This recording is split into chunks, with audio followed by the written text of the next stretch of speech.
nó cũng đã mất 2 phiên và nó có đã giảm cái giá, giảm giá rất là sâu, và phiên hôm nay cũng đang hồi phục lên được hơn 4 điểm đấy, nhưng mà tới giờ này thì nó cũng đang có dấu hiệu để như là nó bị giảm xuống, như là lúc bây giờ là 10 giờ 16 phút. Với cái chốt phiên ngày 9 tháng 9 ấy, thì chỉ số chứng khoán của Dow Jones là bên chỉ số chứng khoán của bên Mỹ ấy, nó tăng 196 điểm, là tương đương 0,43%, và đóng cửa với mốc là 45,711 điểm. Đấy, SP500 đã tăng lên 0,27% lên 6.513 điểm. Và cùng ở đó là Nasdaq Composite đã tiến lên 0,37%, chốt phiên ở mức 21.789 điểm.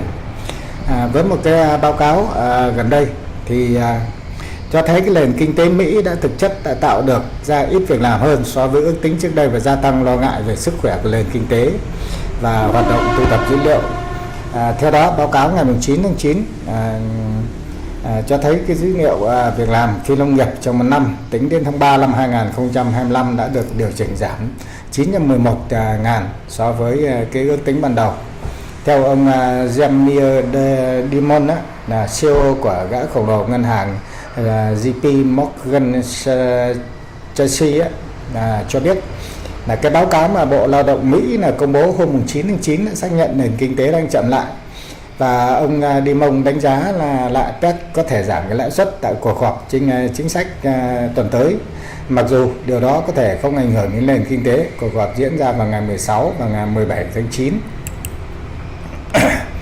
Thì Fed gần như đã chắc chắn sẽ cắt giảm cái lãi suất 25 điểm cơ bản tại cuộc họp sắp tới. Thị trường lao động Mỹ cho thấy cái dấu hiệu yếu đi khi lạm phát vẫn leo cao, khiến cho Fed phải đối mặt với cái bài toán khó. Nếu tiếp tục giữ lãi suất cao, cái nguy cơ suy thoái tăng, nhưng nếu hạ lãi suất sớm, lạm phát có thể quay lại, và các chuyên gia cho rằng Cục Dự trữ Liên bang Mỹ Fed buộc phải cân nhắc kỹ, bởi vì hai cái lựa chọn đều tiềm ẩn cái rủi ro lớn cho kinh tế Mỹ.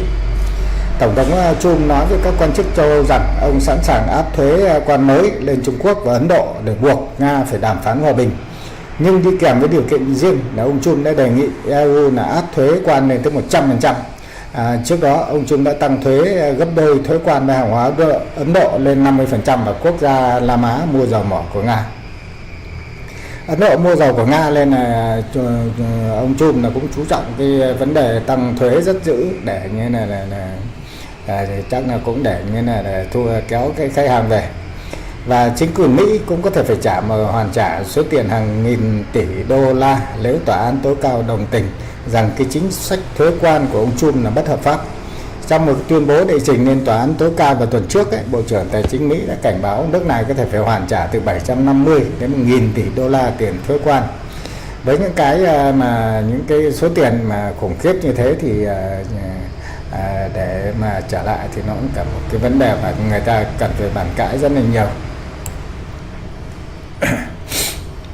Và ngoài ra thì chúng ta còn một số cái thông tin mà nó liên quan là cũng khá là lớn là tới thị trường, là đó là thông tin về cái quốc hội ở bên Pháp.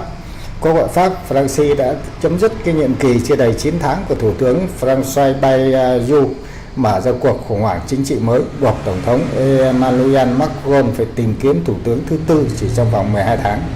Thất bại của ông Bayrou báo hiệu cái nguy cơ bế tắc về lập pháp kéo dài tại nền kinh tế lớn thứ hai của Liên minh châu Âu EU. Chứng khoán Mỹ cũng lập kỷ lục mới trong phiên mùng 9 tháng 9 là bất chấp nỗi lo về sức khỏe của nền kinh tế. Mối lo ngại của các nhà đầu tư rằng nền kinh tế Mỹ có thể không tốt như dự báo trước đây cũng đã trở nên trầm trọng hơn, khi Cục Thống kê Lao động BNS đã tập trung lại cái số liệu việc làm trong 12 tháng tính đến tháng 3. Theo đó, cái số lượng việc làm mới trong giai đoạn trên đã được điều chỉnh giảm tới 911.000. Con số này vượt xa so với dự đoán của các chuyên gia, đồng thời là đợt điều chỉnh lớn nhất là được ghi nhận kể từ năm 2022. Cái dữ liệu hôm 9 tháng 9 không tác động nhiều đến thị trường chứng khoán, tuy nhiên cái bản báo cáo có thể củng cố lời kêu gọi Fed lên giảm cái lãi suất một cách quyết liệt hơn. Và ngoài ra thì chúng ta có thể xem về cái thị trường chứng khoán của chúng ta. Thị trường Việt Nam là hồi phục nhẹ vào phiên hôm qua sau 2 phiên giảm mạnh. Điều này cũng kịp cắt đứt một cái chuỗi giảm đang có cái xu hướng đẩy chỉ số về hỗ trợ 1.600 điểm. Hiện nay là đã nhích tăng lên 1.639 điểm. Cái tâm lý vẫn bị chi phối bởi nhiều nhóm ngành và diễn biến hiện tại khá là bị động. Trong cái tháng 9 ấy, trong cái giai đoạn hạ độ cao sau 4 tháng liên tiếp tăng mạnh, đã xuất hiện một số cái tín hiệu thận trọng, nhưng trong giai đoạn này cố gắng giao dịch gọn mã và hạn chế mở rộng tỷ trọng, khi mà chúng ta như thế này cũng chưa thực sự như thế là nó được bứt phá ở trong thị trường chứng khoán của Việt Nam. Giữa tháng 9 sẽ có thêm cái kỳ họp của Fed Mỹ, Tổng thống Mỹ cũng đang chờ đợi cái dữ liệu lạm phát ấy, là cái hiện tại thì có một số cái dữ liệu kinh tế đang khá nhiễu loạn, do đó diễn biến tại các thị trường đầu tàu có thể tác động tới cái tâm lý chung. Về cái tin đáng chú ý ở trong nước ấy, thì trong nước thì cái nghị định 232/2025 nghị định chính phủ của NDCB đấy, là nghị định chính phủ đấy, có hiệu lực từ ngày 10 tháng 10 năm 2025, là đánh dấu cái bước chuyển lớn trong quản lý vàng. Doanh nghiệp và ngân hàng thương mại đồng loạt chuẩn bị nhập khẩu sản xuất vàng miếng, là hướng tới tăng nguồn cung, đáp ứng nhu cầu của người dân và minh bạch hóa cái thị trường. Phó Thủ tướng Hồ Đông Phước vừa ban hành nghị quyết số 5 năm 2025, nghị quyết chính phủ vào ngày 9 tháng 9 năm 2025 của chính phủ về việc triển khai thí điểm thị trường tài sản mã hóa tại Việt Nam. Theo cái nghị quyết này có hiệu lực thi hành kể từ ngày 9 tháng 9 năm 2025. Thời gian thực hiện thí điểm là 5 năm. Như vậy trong 5 năm tới là chúng ta có thể mua một số cái tài sản mã hóa như tiền số hoặc một số tài sản khác mà chúng ta sẽ có cái sàn giao dịch mã hóa. Tính đến tháng 8 năm 2025 ấy, thị trường chứng khoán Việt Nam có gần 10 triệu 7 triệu tài khoản, là tăng 257,6 ngàn tài khoản so với cuối tháng 7, mức cao nhất trong vòng 1 năm. Tính chung 8 tháng đầu năm, thị trường ghi nhận thêm 1,5 triệu tài khoản. Thủ tướng Phạm Minh Chính đã yêu cầu các bộ, ngành và địa phương tăng cường thúc đẩy các giải pháp xuất khẩu gạo, đồng thời giữ cái ổn định thị trường trong nước, trọng tâm là kiểm soát các nguồn cung, điều tiết hợp lý giữa xuất khẩu và nhu cầu nội địa, đảm bảo an ninh lương thực. Hiện nay mức thuế đối ứng mà Mỹ áp với hàng hóa của Việt Nam là 20% và mức thuế chuyển tải là 40%. Trưởng Thương vụ Việt Nam tại Mỹ cho biết việc Mỹ áp thuế đối ứng có thể tạo cái nguy cơ mới với ngành thủy sản Việt Nam.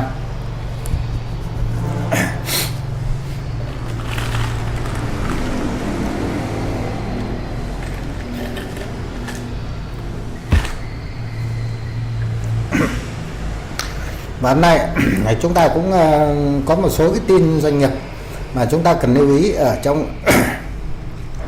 trong cái phiên ngày hôm nay, đó là BSR, là công ty cổ phần hóa dầu Bình Sơn đấy, đã chuẩn bị phát hành 1,9 tỷ cổ phiếu, là nâng cái vốn điều lệ lên khoảng 50.000 tỷ đồng.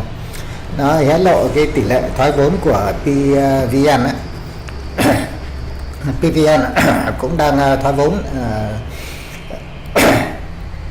Như vậy là có khả năng là PVN sẽ thoái vốn rất nhiều ở như là lọc hóa dầu Bình Sơn. Về một cái doanh nghiệp khác đáng chú ý là cái doanh nghiệp AGG tiếp tục ra mắt cái giỏ hàng cuối gồm những căn hộ đẹp nhất của tháp gió Đông, dự kiến thi gió Riverside. Và với IDC thì có vốn lập công ty nằm đường Vành Đai 4, chuẩn bị đổi tên thành BKMX Group. Và Kiên Long Bank được nhà nước chấp nhận tăng vốn điều lệ lên 5.822 tỷ đồng. Như vậy là khi được tăng vốn lên 5.822 tỷ đồng thì Kiên Long Bank thì cũng sẽ có một cái nguồn vốn khá là mạnh để cung cấp cho thị trường. Ngoài ra còn một tin đáng chú ý là dành cho như thế là cái công ty Vĩnh Hoàn, thủy hải sản Vĩnh Hoàn ấy, là bị phạt thuế là hơn 8 tỷ. Đấy, và nhưng mà còn các tài sản IPO khác thì nhà đầu tư đăng ký mua cao gấp 2,5 lần so với lượng chào bán. Còn ngân hàng của PPS ấy, thì dự kiến phát hành PPS là sẽ dự kiến phát hành 710 triệu cổ phiếu thưởng tỷ lệ 1 trên 1,25, tăng vốn lên 12.800 tỷ đồng.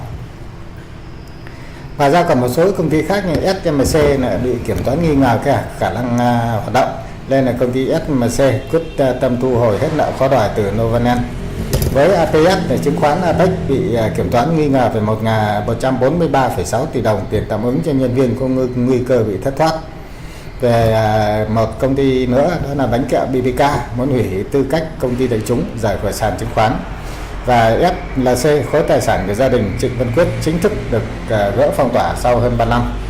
Sau khi sẽ đền bù rồi thì đã được gỡ cái phong tỏa về tài sản của gia đình của ông Trịnh Văn Quyết.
Do là từ hồi sáng khi mà mở bật lên thì nó thực sự là nó hơi khó, nó mình chưa có được cái sự chuẩn bị tốt về trong cái phần mềm.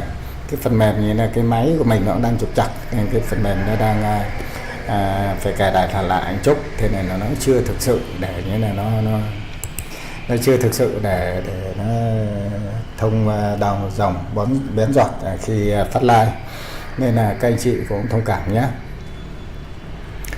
Còn về như là cái một số cái thông tin khác mà chúng ta có thể thấy đấy, cái thí điểm thị trường tài sản mã hóa nó thực hiện trên cái nguyên tắc thận trọng, là có kiểm soát, có lộ trình, nó phù hợp với thực tiễn và an toàn, minh bạch, hiệu quả. Nó bảo vệ cái quyền lợi và lợi ích hợp pháp của các tổ chức cá nhân ra tham gia vào thị trường tài sản mã hóa. Cái việc chính phủ nó cho phép thí điểm thị trường tài sản mã hóa là có thể tín hiệu cởi mở và ủng hộ đối với tài chính, đa dạng các loại tài sản, giúp tăng tính minh bạch, hợp pháp hóa hoạt động và thu hút cái dòng vốn mới. Điều này nó cũng mang lại những cái tin tức khá là tốt, là khả quan, tín hiệu khả quan cho các doanh nghiệp đang kinh doanh, đang kinh doanh chứng khoán. Ngoài ra là cái thị trường dầu cũng đang biến động khi quân đội Israel đã tuyên bố thực hiện một cuộc tấn công vào ban lãnh đạo Hamas tại thủ đô của Doha của Qatar, một động thái mở rộng chiến dịch quân sự chưa kéo dài nhiều năm của nước này trên khắp Trung Đông. Còn về trên sàn chứng khoán, sàn Dow thì công bố bộ quy tắc xây dựng và quản lý chỉ số các cổ phiếu công nghiệp hiện đại và công nghệ VN-Mitech và chỉ số các cổ phiếu VN50 tăng trưởng là VN50 Growth. VN50 Growth là cái bộ chỉ số mới mà chúng ta như nào có thể thấy là được chọn từ các cái chỉ số của VN-ANSA, đáp ứng được cái tiêu chí giá trị vốn hóa điều chỉnh free float là tối thiểu là 2.000 tỷ đồng, với cái giá trị giao dịch khớp lệnh tối thiểu 20 tỷ đồng trên một ngày, và tỷ trọng vốn hóa giới hạn 10% cho mỗi cổ phiếu đó và 40% cho nhóm cổ phiếu cùng ngành. Phân tích của ngành của GIECS là cấp 1 đấy ạ. Vietnam Mitech cũng sẽ bao gồm các cổ phiếu thành phần tối thiểu là 30 và tối đa là 50 cổ phiếu, được lựa chọn từ các danh sách cổ phiếu thành phần của chỉ số ngành nguyên vật liệu, VN-AMAT và công nghiệp, VN-IND và công nghệ thông tin, VLIT. Đáp ứng các tiêu chí giá trị vốn hóa tối thiểu điều chỉnh free float tối thiểu 1.500 tỷ đồng ấy, và cái giá trị giao dịch khớp lệnh tối thiểu 20 tỷ một ngày, thì cái tỷ trọng vốn hóa giới hạn khoảng 15% cho mỗi cổ phiếu và 2,5% với nhóm cổ phiếu chọn từ VNMAT. Các không áp dụng cho nhóm cổ phiếu được lựa chọn trừ VNI và VLIT. Hai chỉ số này sẽ được xem xét định kỳ vào thứ tư tuần thứ 3 của tháng 1 và tháng 7 hàng năm. Như vậy mỗi năm sẽ được xem xét lại cái rổ chỉ số là 2 lần. Ngoài ra là các anh chị cũng có thể như là để lại, mình sẽ chia sẻ cho các anh chị một số cổ phiếu để dự báo vô cái giỏ VN50 và cũng đang là hưởng lợi. Một công ty khác mà chúng ta chú ý sau đó là công ty cảng biển, vận tải biển Gatmadet. Sau khi GMD sau khi chạm đỉnh 70 thì chỉnh thuộc nhóm giữ giá tốt nhất trong nhịp chỉnh vừa rồi. Mới nhất có thêm thông tin về việc tăng vốn góp và thay đại diện vốn góp tại công ty cổ phần ADC Nam Hải. Ngoài ra, cổ phần cũng được dự báo vào giỏ VN50 giúp lực cầu xuất hiện khá tốt. Khu vực cản 70 có phản ứng nhưng không quá mạnh, xu hướng trung hạn vẫn tốt. Và chú ý hỗ trợ đáy gần nhất là 64 là của công ty GMD.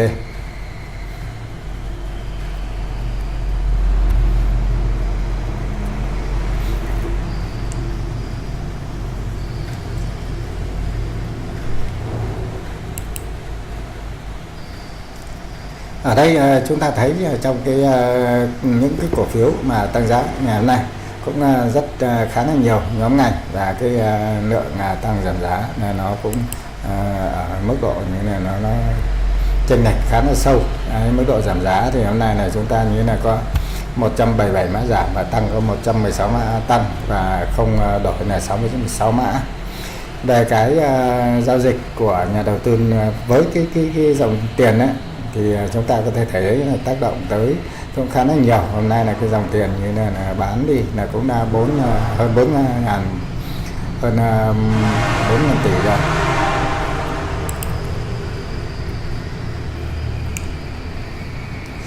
Về giao dịch nước ngoài, trong cái phiên giao dịch ngày 8 tháng 9 ấy, thì họ có mua dòng, và hôm nay là đã bán dòng hết ngày hôm qua, cái phiên ngày 9 tháng 9 là bán dòng hết 871,26 tỷ. Và phiên hôm nay thì bán dòng mạnh hơn nữa với giá là 968,22 tỷ rồi tới giờ này. Còn về tự doanh thì sau một chuỗi cái phiên bán từ tuần trước, thì từ cái hôm mùng 3 tháng 9, mùng 2 tháng 9 thì hôm nay là tới mùng 3 tháng 9, họ đã mua dòng và hôm nay là cũng mua dòng nhẹ. Với những cổ phiếu thì như thế này thì chúng ta cũng có thể thấy đấy, chúng ta cũng rất cố gắng đừng có tăng tỷ trọng vào những cái phiên giao dịch mà cái thị trường nó đang như là có cái áp lực nó bán xuống, và như là nó đang có cái áp lực nó bán xuống như thế này, thì chúng ta cũng lưu ý một chút về những cái khi mà cái nó đang có cái áp lực bán xuống qua hai phiên giảm khá là sâu như này, thì chúng ta cũng lên như là giữ cái tỷ trọng nó an toàn.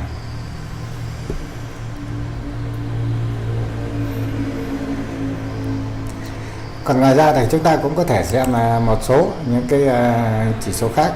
Hôm nay chúng ta xem thử ở trong cái VN30 F1, chỉ số của VN30, VN phái sinh, chỉ số phái sinh, thì phái sinh sau hai phiên giảm đồng bộ thì hôm nay cũng đang có dấu hiệu và cũng đang chập chừng và đi ngang ở 1815 điểm. 1815 điểm thì nó cũng không phải là như là cái mức quá là thấp, mới từ sáng giờ thì mới giảm có 9 điểm thôi, thì nó cũng chưa phải. Ngày hôm qua là cái mức đóng cửa là 1825, giờ là giảm xuống như là cũng xấp xỉ 10 điểm rồi. Giảm 10 điểm thì nó có mức hồi lên.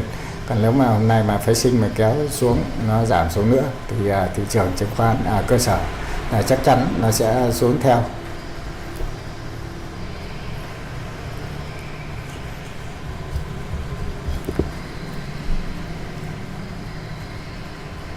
Vâng, và một lần nữa mình xin cảm ơn tất cả các anh chị em và các bạn đã luôn đồng hành và ủng hộ cho Nguyễn Chính trong những phiên live như thế này, và cảm ơn tất cả các anh chị em và các bạn rất nhiều. Mến chúc tất cả các anh chị em và các bạn luôn vui vẻ, sức khỏe, hạnh phúc và thành công trong cuộc sống. Ở đây chúng ta có thể mở thêm một số cái biểu đồ kỹ thuật. Trong cái biểu đồ kỹ thuật của thị trường chứng khoán Việt Nam thì chúng ta thực sự hôm nay này nó có một số cái mà chúng ta cần lưu ý. ở những cái như cái này của Vietnam Direct này, mã là VND thì nó cũng hôm nay cũng đang giảm xuống, nó giảm chung theo thị trường thôi. Chúng ta lưu ý sang một cái VN-F1 mới, thì chúng ta như là trong cái VN-F1 này thì chúng ta có thể thấy là cái thị trường nó đang bị bán xuống. Đây là cái biểu đồ kỹ thuật là 1 phút nha cả nhà. Thì như là sau khi là xuống tới 1.813 điểm thì thị trường đã được kéo nhích tăng lên 1.816 điểm.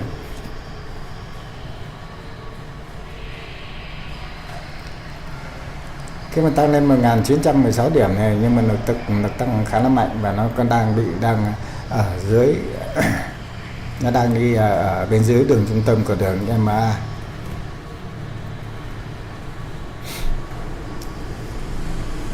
Thì trong cái chỉ số năng động này thì nó xuống 1189, nó cũng không có cao này. Mở rộng ra thì chúng ta dễ nhìn thấy hơn. Đấy, khi mà nó lên tới đường trung tâm của đường MB này thì chúng ta có thể nó sẽ hồi phục lên, còn nếu nó cứ chạy lùm xùm ở bên dưới này thì nó cũng còn đang hơi khó, nên là nó chưa thực sự rõ cái xu hướng. Nhưng mà về ở cái mức ở dưới 1813 này thì nó cũng đang được mua lên rất là mạnh.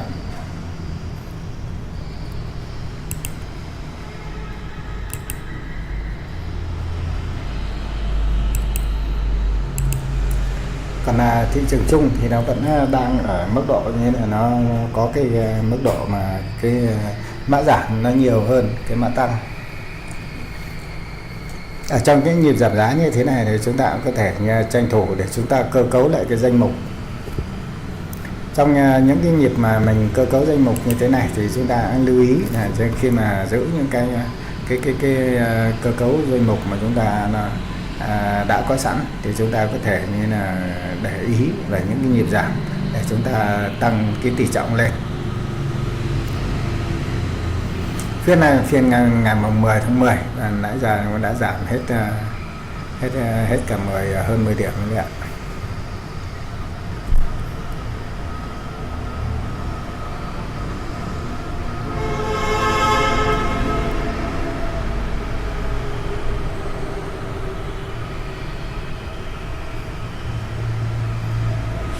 Đây, khi tới cái chỗ này mà là nó đang có cái lực kéo lên, thế nhưng mà lên trên này một chút thì nó đang bán xuống rất là mạnh, và chúng ta có thể xem như ở trong cái bảng giá như thế này với những cái giỏ chỉ số VN30 thì chúng ta thấy chỉ còn có 11 mã tăng và 18 mã giảm, là ở đây là những cái mã giảm nó đang giảm rất là mạnh. Với VCB thì đang tăng này, ngân hàng cổ phần thương mại kỹ thương Việt Nam là cũng đang tăng. Ngoài ra còn có Sacombank, là Sài Gòn Thương Tín và SSA là tăng, cũng là tăng được có mấy trăm đồng thôi nhưng mà đang tăng. Còn với VIX thì giảm sau cái Vietjet sau phiên tăng hôm qua tăng rất tốt thì hôm nay cũng đã giảm hết 2.700 đồng. Và Vinhome thì công ty cổ phần Vinhome bây giờ giảm còn 99.900 này, nhưng mà 100.000 cũng giảm đi mất 1.400.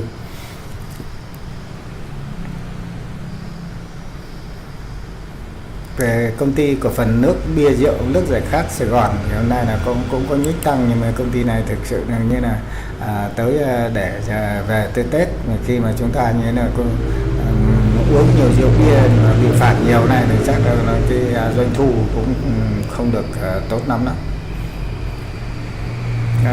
Sau khi cái nhịp giảm bất thường này thì bây giờ hôm nay nó cũng đã có cái phiên tăng nhẹ, và chúng ta cũng đề phòng có những cái phiên như là nó giảm bất thường, và chúng ta cũng đừng hoảng loạn, và chúng ta cũng không bán tháo ở trong những cái dịp mà thị trường nó hoảng loạn. Ngoài ra thì chúng ta có thể thấy như là ngân hàng ACB, ngân hàng cổ phần Á Châu ấy, là cũng đã tăng lên này, và BIDV, thương mại cổ phần đầu tư phát triển Việt Nam là cũng tăng. Ngoài ra còn một số mã chúng ta để ý như là GAT này, công ty khí Việt Nam thì cũng đang giảm.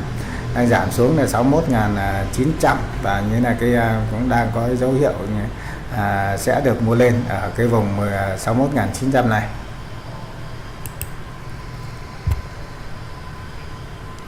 Còn một cái cổ phiếu nóng nữa là của Hòa Phát. Của Hòa Phát sau khi một chuỗi tăng thì chúng ta lưu ý có từ vùng 26 tới 28 ạ.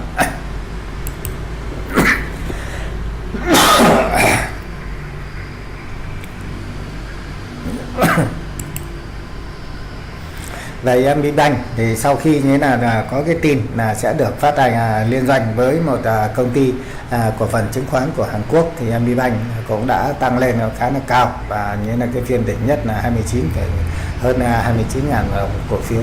Và hôm nay sau khi như là đã tăng lên đó thì nó đang lình xình ở vùng từ 26 25 này, 26 này tới 29, mà tới 28 chưa lúc nào lên được tới hơn 29.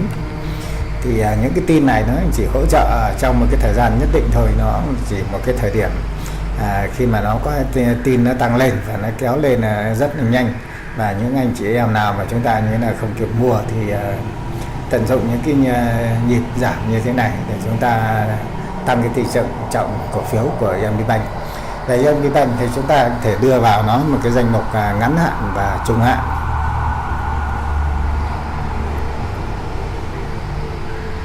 Những cổ phiếu ngắn hạn và trung hạn như thế này thì chúng ta cũng lưu ý là chúng ta khi đưa vào cổ phiếu như là MB Bank thì nó có nền tảng tài chính của nó khá là tốt, như là nó thực sự nó đợt này nó tăng lên cao như này, chứ không có này nó cũng chưa có tăng được nhiều đâu.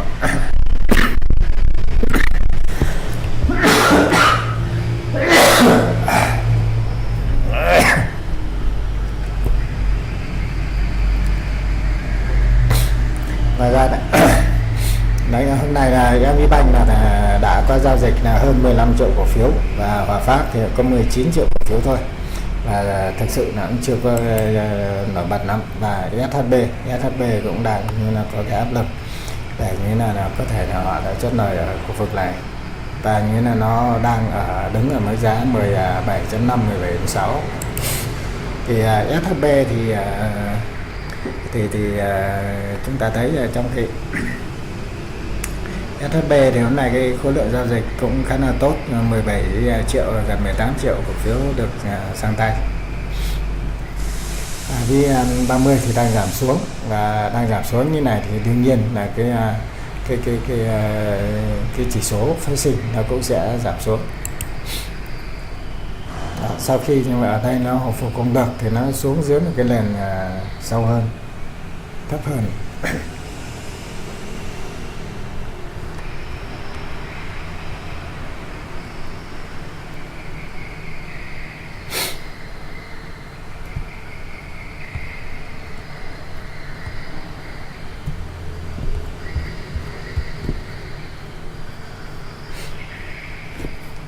Các lực bán nó đang xuống khá là nhiều.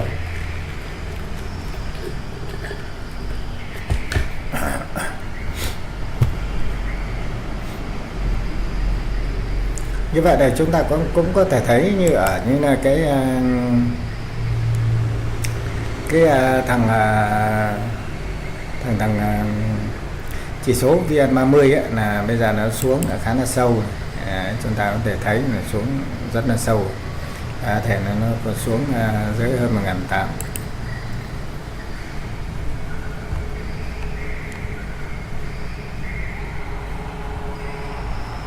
Nếu mà nó gãy ở dưới như này 1.800 thì nó sẽ phải xuống nữa đây.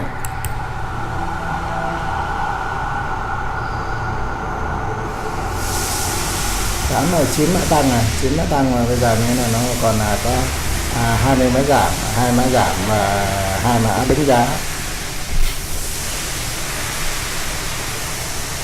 Nhưng việc Techcombank này nó cũng không có nhiều mã cổ phiếu được Techcombank. Techcombank này được 12 triệu cổ phiếu được dịch, SBB này được 19 triệu cổ phiếu. Thế nên là có vẻ tăng khá là bền đấy.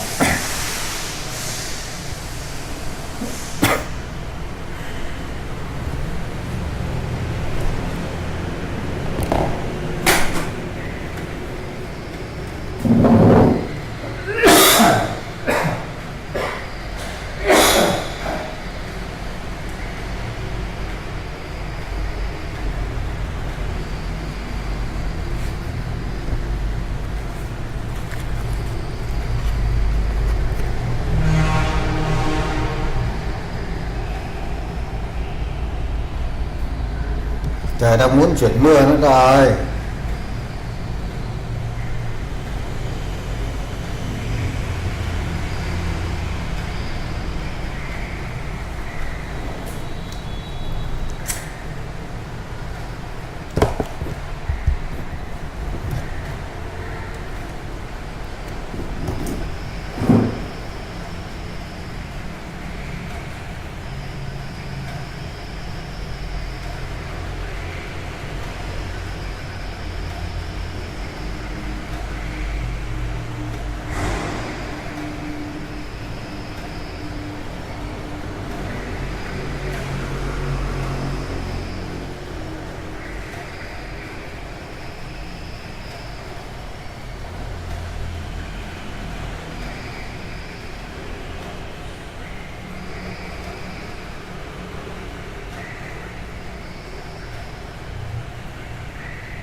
Nó ồn quá, tắt cái bớt cái mi đi. đó, em bớt ồn ngay.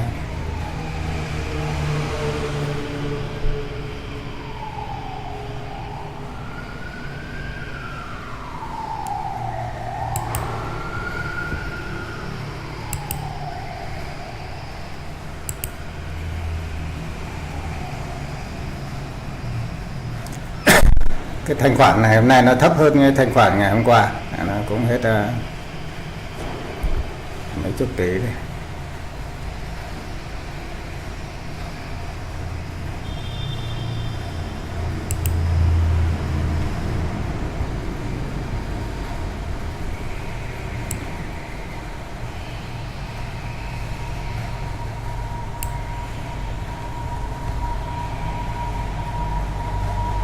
Trường này sợ khoảng 2 giờ nó sẽ giảm xuống. 2 giờ được hồi phục. Mặc dù cái lực bán cũng khá là nhiều, thế nhưng mà nó không phải là thực sự mạnh lắm. Chưa đến nỗi bị hoảng loạn.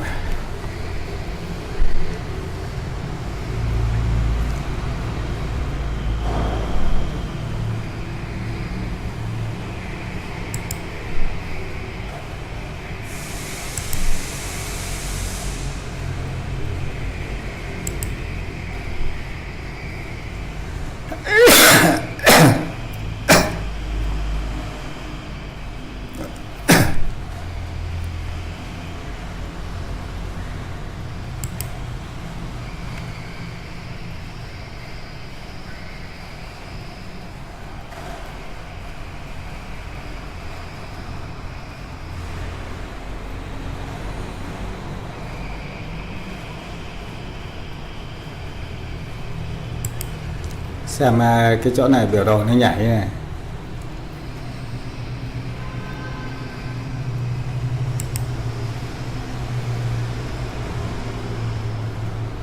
Tiền nó chạy này cả nhà. Tiền nó đang chạy này. Nếu ở đây mà chúng ta mua, nãy giờ chúng ta mua 1810 điểm, giờ lên 1813.6 là cứ một hợp đồng là ta kiếm được 300.000 ở đây nè. Nhưng mà phải bán được mức giá này là được 1.300.000, được 300.000 một lệnh mua.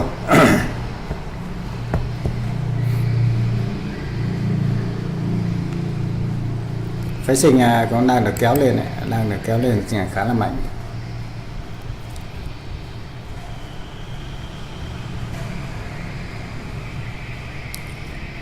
Ở đây cái stop kia là SI này này, kia là SI này, cái chỉ số sức mạnh tương đối nó cũng đang được đẩy lên.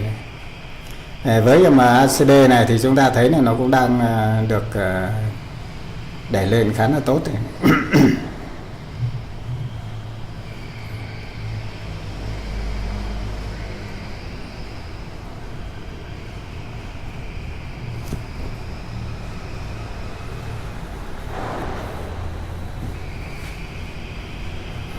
MSI 14 thì đang lên, mà CMF 20 thì đi xuống này. Cái chỗ này thường thường là sau khi nó đi, nó mở rộng, nó đi xuống như thế này, nó sẽ có cái nhịp nó vượt lên, nó nhảy lên. Thường thường nó sẽ nhảy lên, mà với RSI này nó cất lên.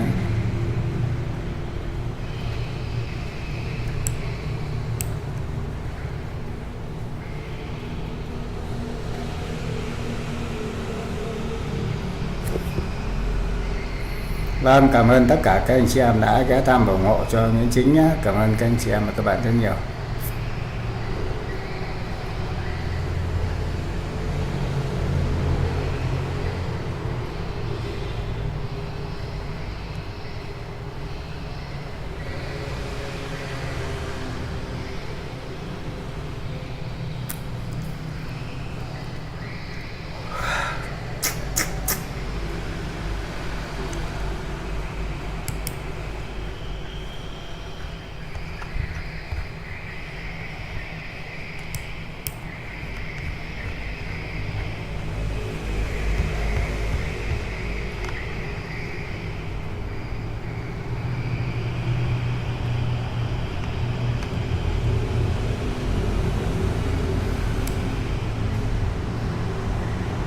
xuống dưới cản chéo này trong 1.800 này, chưa được 1.800 nữa.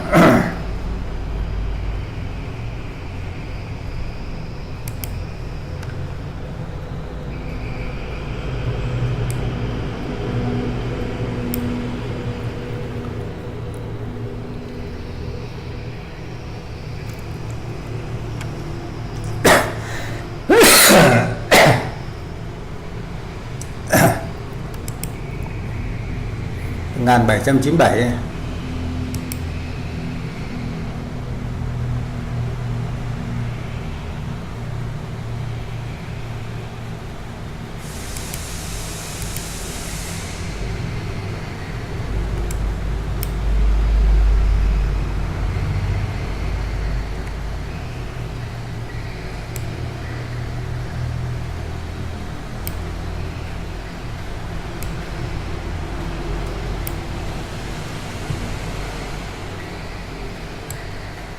Gãy luôn rồi.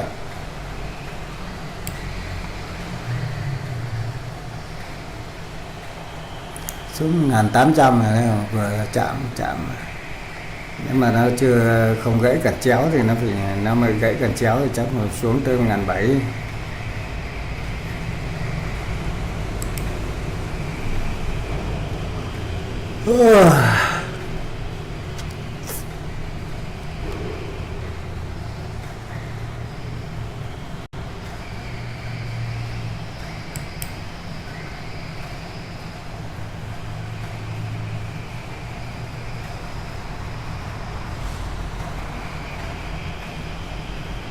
Xiên rồi, gãy cản chéo luôn rồi.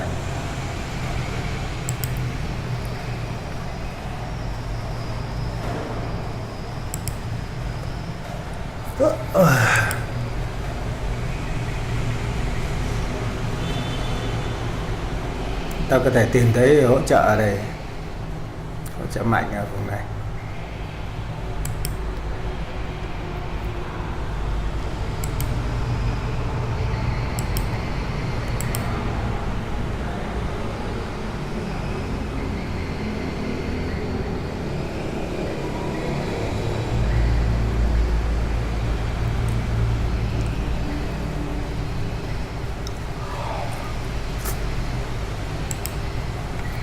Nó khá phục hồi đấy.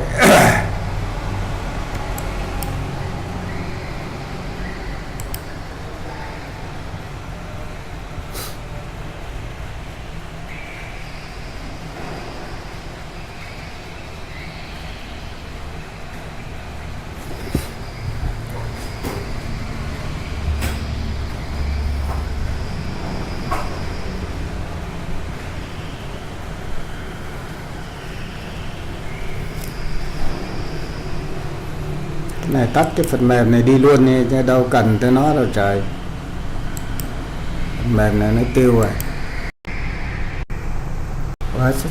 Chết.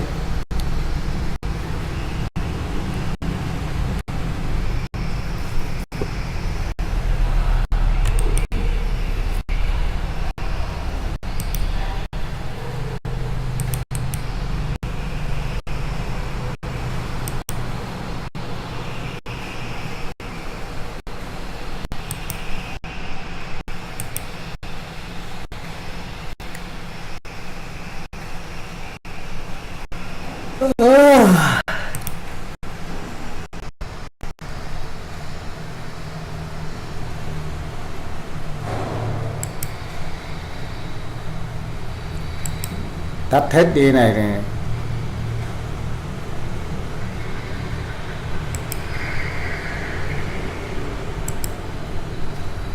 tắt hết thì nghe nó đỡ ồn.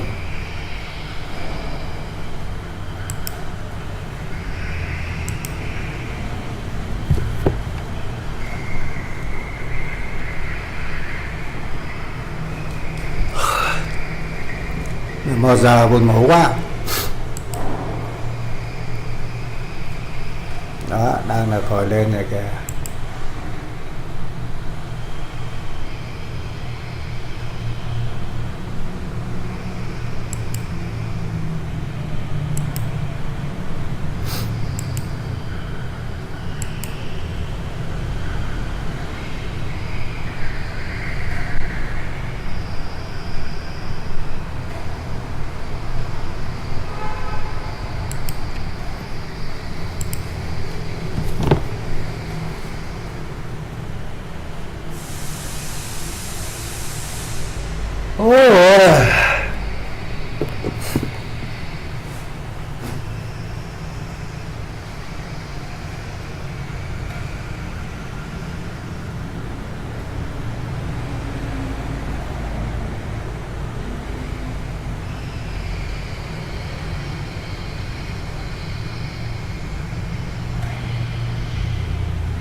Thị trường này giao dịch buồn ngủ quá.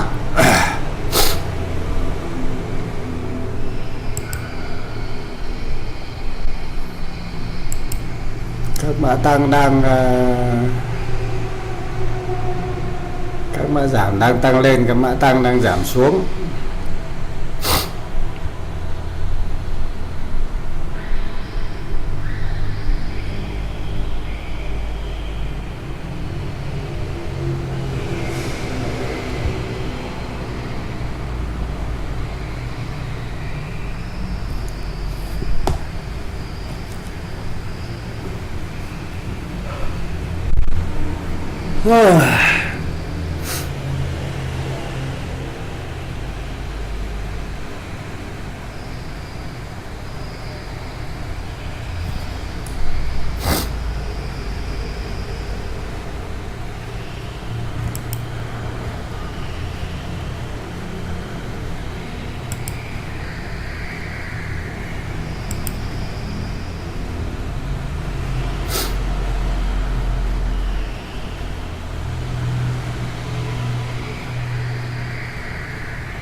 Tiền đang được kéo lên này cả nhà.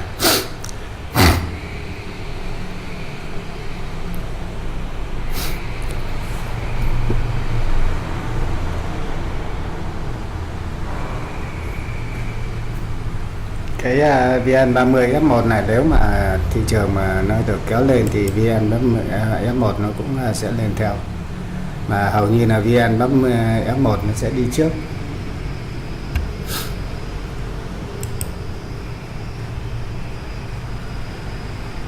Có lực kéo lên rất là mạnh. Vâng, cảm ơn Woodman nhá. Woodman cơm chưa?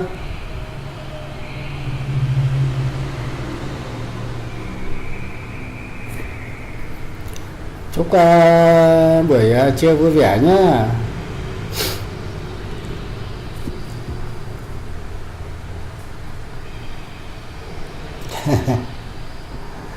Cảm ơn đã ghé thăm và ủng hộ.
Mấy ngày nay mấy cái máy móc này nó cứ trục trặc hoài à.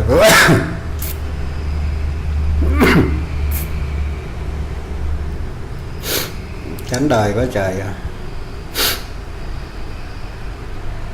Thị trường thì đi xuống, máy móc thì hư hao.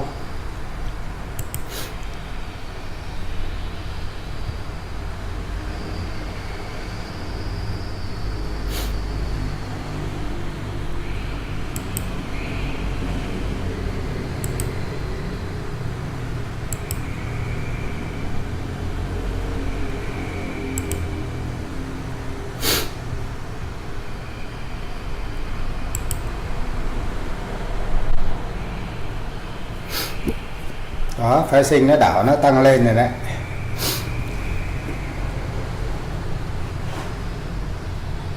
Nãy giờ mà ai mua 1806 giờ lên 1813, như vậy là được vào khoảng 7 điểm. Một hợp đồng là được 700.000 đấy ạ. Mua chỗ này này, mua chỗ này nên bán ở đây này được 700.000 rồi đấy.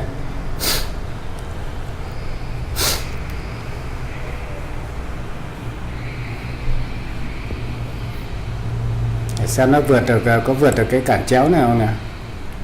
Vượt được cản chéo này thì nên thua, còn không thì chắc cũng hơi khó khăn.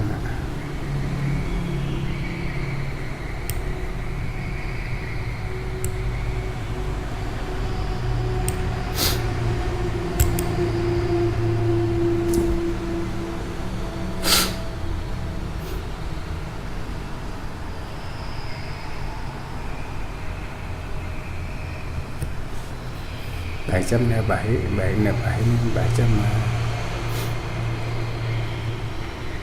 cũng được 600-700 ngàn này đấy. Nếu mà mua ở đây này, mua ở đây nên bán ở đây được 600-700 này. Nó đang có dấu hiệu nó hồi phục lên.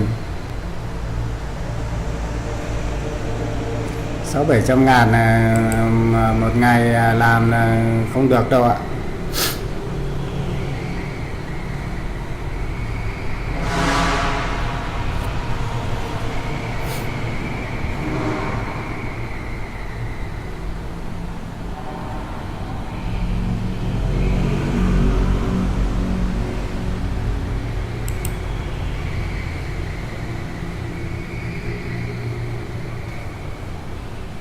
Lên luôn tới đây thì được mấy triệu.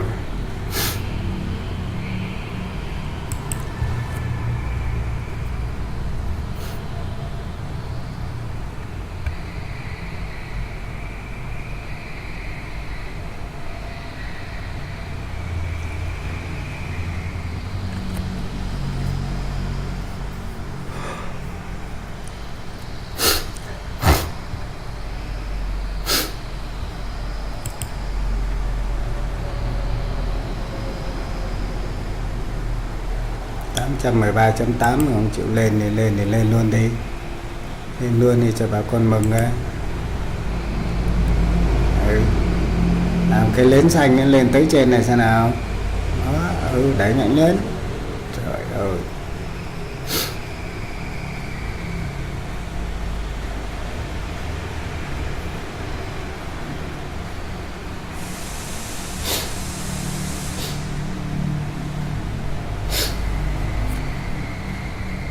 Đấy, này đó. Đó.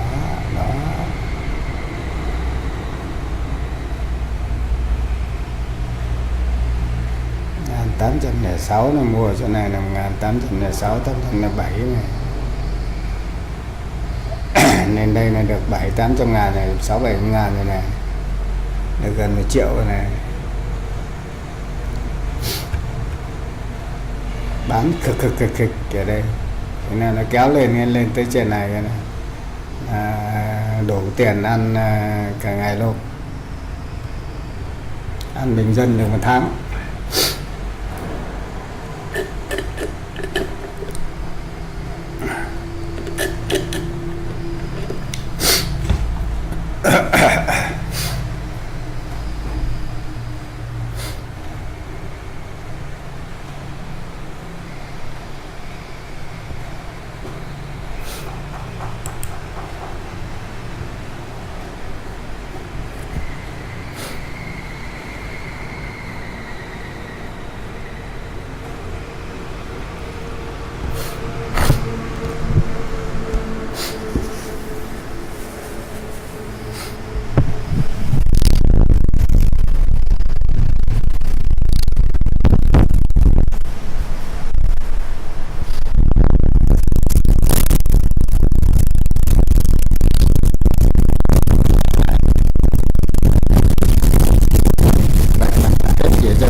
Còn 13 phút nữa là hết phiên giao dịch buổi sáng nha cả nhà.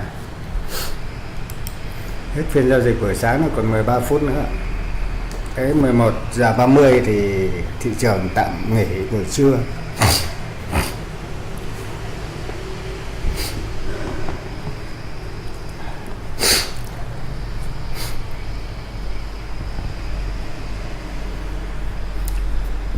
giờ 30 là tạm nghỉ rồi, tạm nghỉ tới 1 giờ là bắt đầu mới thị trường bắt đầu mới giao dịch tiếp.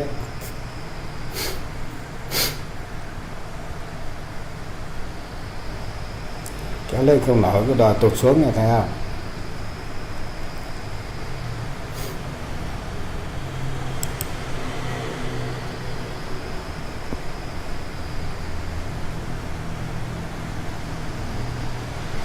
Năm 10 15 là 20 phút, 2 phút là đã được kéo lên này.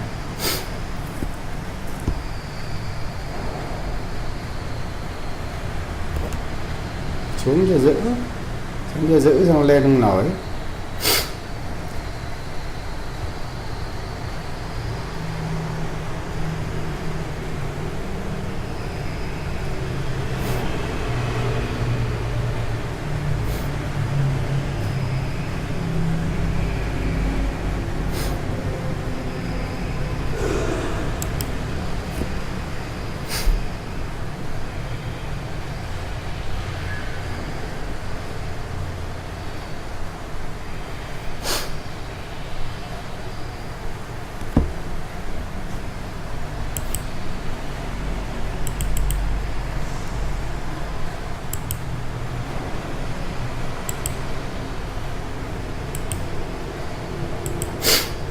Quên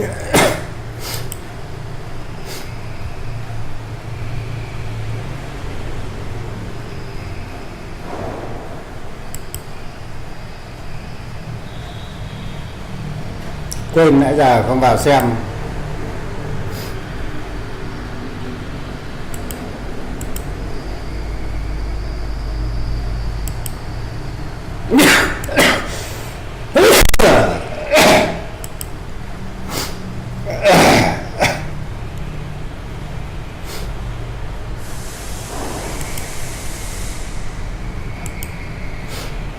Hò quá.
Đang phục hồi dần này đấy cả nhà.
Anh chào anh Kha nhá. Khỏe hẳn chưa bác Kha?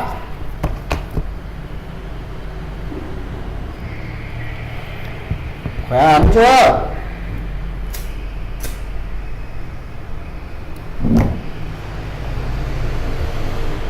Chúc anh buổi trưa vui vẻ nhá.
Cái bọn này nó làm việc nó chẳng có giờ giấc gì hết trơn đấy trời.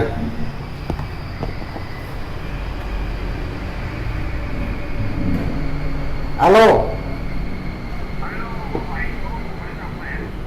Của ai? À không phải rồi, lộn số rồi nhá.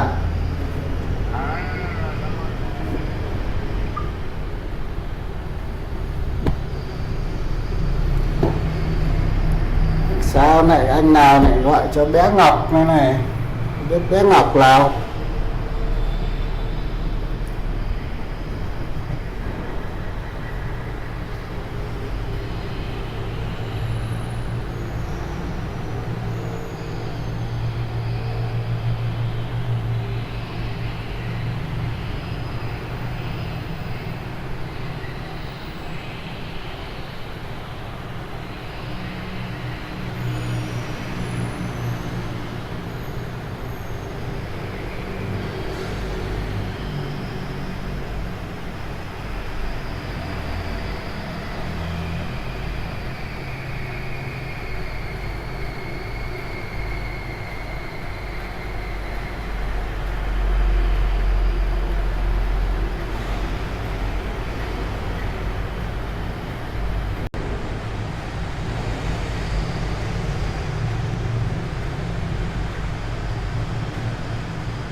Chào Dũng nhá.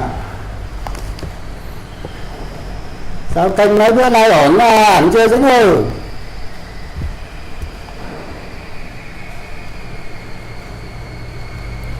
Ổn hết cả chưa?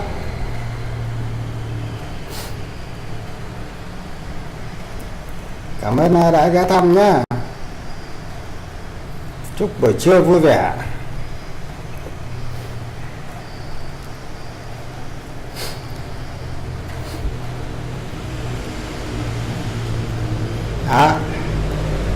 Đang ngồi xem thị trường,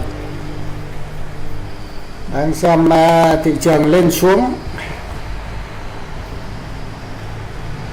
review thị trường đấy. Ôi giời, lên có trở lên này. Thị trường hết làm việc rồi, nghỉ trưa rồi, chiều bắt đầu mới tiếp tục 1:30 mới làm việc tiếp.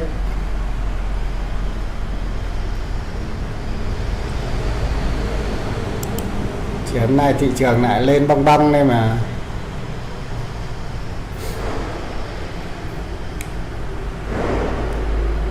Ngồi nghiên cứu tí chứng khoán cho nó có. Đúng rồi, giờ thất nghiệp rồi không biết làm gì, đi chơi chứng khoán đây.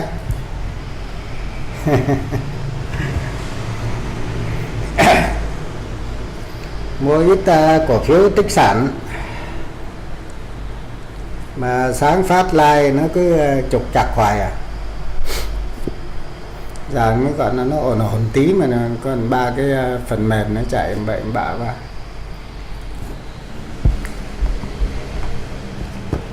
Cơm chưa cả nhà, ăn cơm chưa? Mình gần trên cơm nữa đây này, mới nghỉ này. Mới nghỉ mà mấy đứa nó làm việc nó chẳng có giờ giấc gì hết trơn ấy. Cái giờ mình nghỉ này chúng nó mới làm.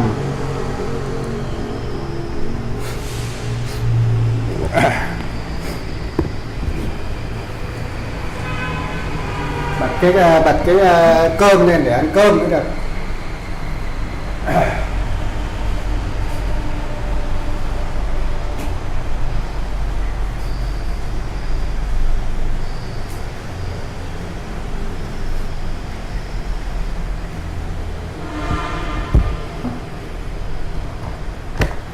Thoại nó hết pin này này.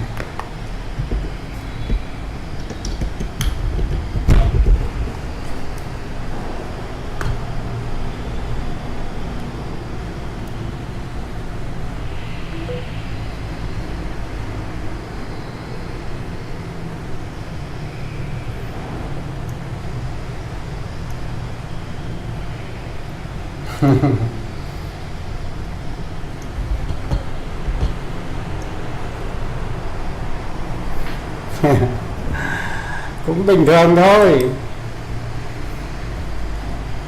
thì bình luận gì không nghe thấy gì à. Bán chứng khoán là tỷ phú Sóc Trăng à? Ôi cũng khó ăn lắm đúng rồi, chứng khoán này cũng khó ăn lắm chứ không phải dễ ăn đâu. Không có thì ai người ta cũng thành tỷ phú hết rồi.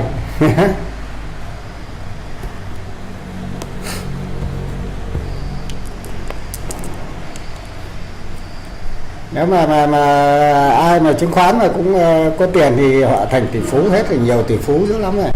Bây giờ đâu có ít tỷ phú chứ vậy.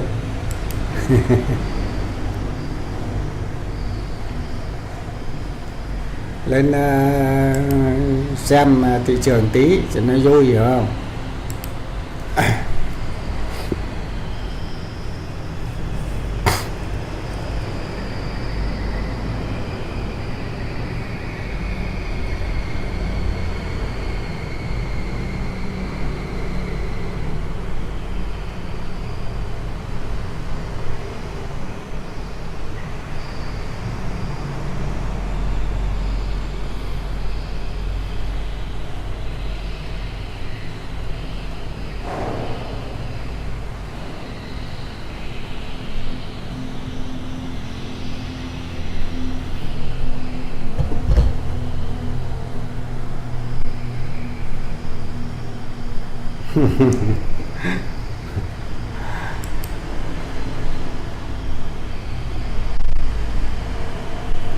Đúng rồi, chơi cái này phải dành mới được, chứ còn mình chơi khơi khơi không chơi được đâu ạ.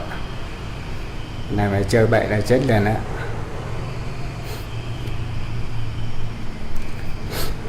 Cái này là phải nghiên cứu dữ dằn lắm mới dám nhảy vào. Phải có tiền dư, tiền mình dư giả, chứ mà vay ngân hàng mà vào đây mà vay ngân hàng này cầm nhà mà mua chơi chứng khoán thì chết đấy, không đơn giản đâu. Này là phải có tiền dư mới chơi được. thường thường nhưng mà nói chung là có tiền dư thì mình mua, ít mình để đó thì nó cũng có tiền. Nó cũng là thuộc một dạng đầu tư thôi, thế nhưng mà nó cũng là cái mô hình của nó khác, chứ không phải là mình cứ mua miếng đất thì mình bỏ đó thì 5-10 năm sau mình bán cũng có tiền. Cái này mà nếu mà anh phải vào ra nó phải linh hoạt thì khi đó là sản phẩm nó mới ra. Còn nếu mà đi không có tiền mà đi vay ngân hàng mà để chơi chứng khoán thì chơi không nổi đâu.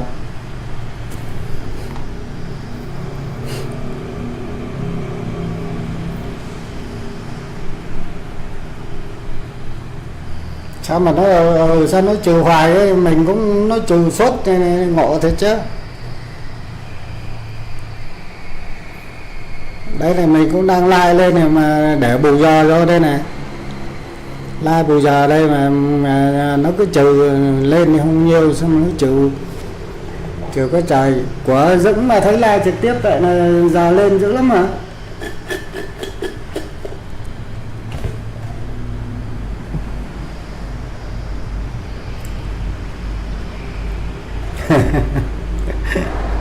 Cái tình trạng này đúng là cái tình trạng chung là chứ. Thấy cô Dũng lên là được nhiều lượt xem lắm, là nhiều người xem mà. Nếu mà vào là mình vào như là 4-5 người xem mà cả 10 mấy người xem thì nó cũng nhanh giờ mà sao nó cũng trừ dữ cả. Còn mình nó trừ thì nó trừ cái tuần nó cũng trừ hết vài chục giờ. Nãy giờ em chưa xem nữa nè, để xem nào. Từ hôm qua hôm nay thì không có được lên giờ nào không trời.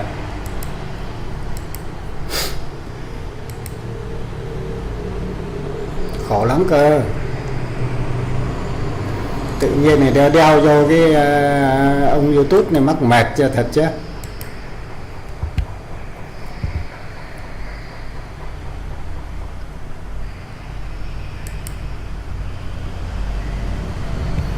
Đeo vô đây để mắc mệt. Đang yên đang lành. Xem cái giờ của mình xem nào. Kênh của bạn vẫn không đủ điều kiện tham gia kiếm tiền này nữa. Kênh vi phạm chính sách này, sau khi xem xét kênh của bạn chi tiết hơn, nhân viên đánh giá của chúng tôi nhận thấy rằng nội dung của bạn vi phạm thêm một chính sách khác. Xem xét lại ý kiến phản hồi ban đầu, thấy kênh của bạn chưa tuân thủ tất cả chính sách về việc kiếm tiền trên YouTuber, vi phạm về việc kiếm tiền trên YouTube. Trời ơi, hôm qua 3.955, bây giờ lại còn có 3.950 này, thấy không? Còn thiếu hết tới tận 50 giờ nữa trời.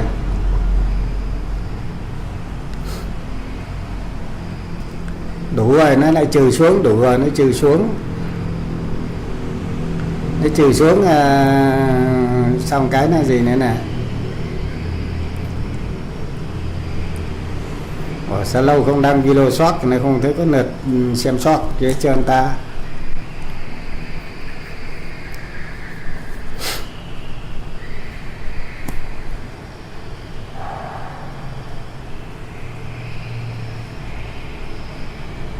Cái gì trời, trừ gì trừ dữ vậy.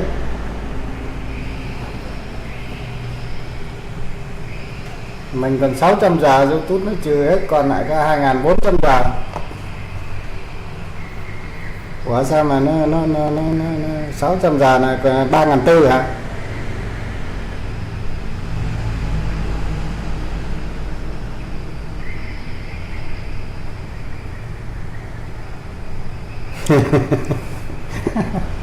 Má mệt thật chứ.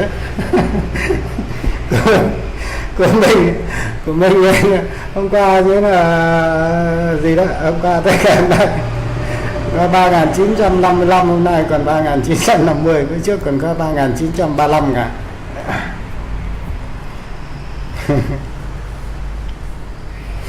Like 2 ngày, like 2 ngày rồi thì cũng người xem nhé, like 2 ngày không có người xem thì cũng như không.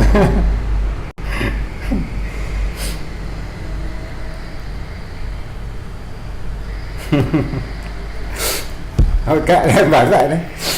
Bây giờ như là mình mở máy cái phần mềm livestream nó trục trặc cái khỉ gió gì đó, bây giờ bắt đầu mới mở ra để xem lại.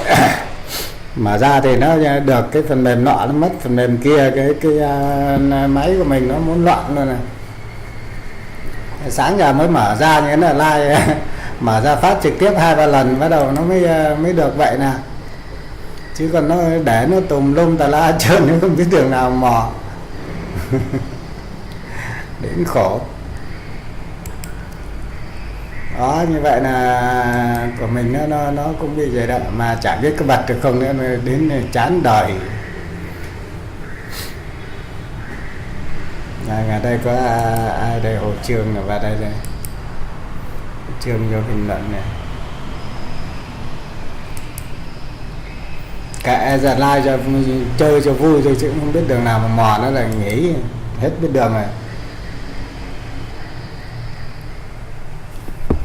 Cái gì?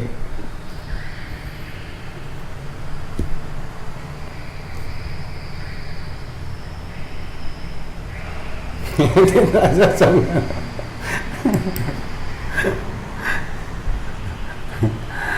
Đâu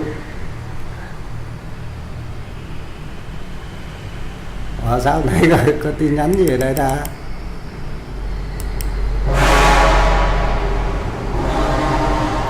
Điện thoại rất sống. Khổ thật chứ.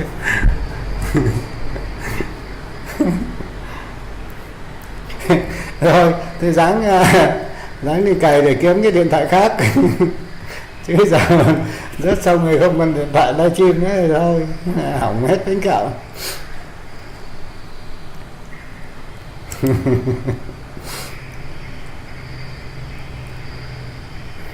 Khổ thật chứ. Đây là like xong cái nó còn lên, nó còn bản quyền gì từ lưa hạt dưa hết trơn này.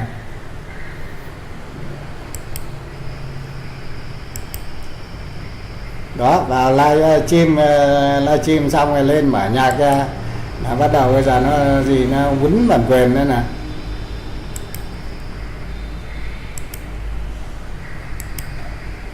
Là cứ phải cắt tỉa này trong video này đến mệt. Nhưng được cái video này livestream người ta cũng không xem thì giờ còn cũng gì nữa.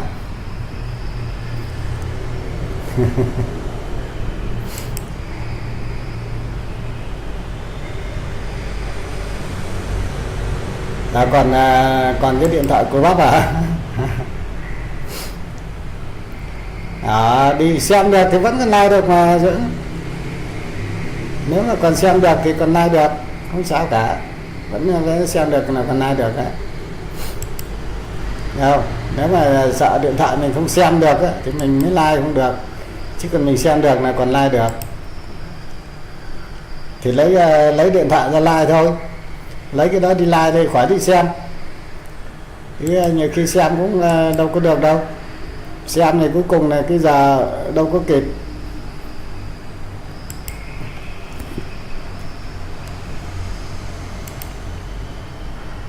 Rất kỳ ta.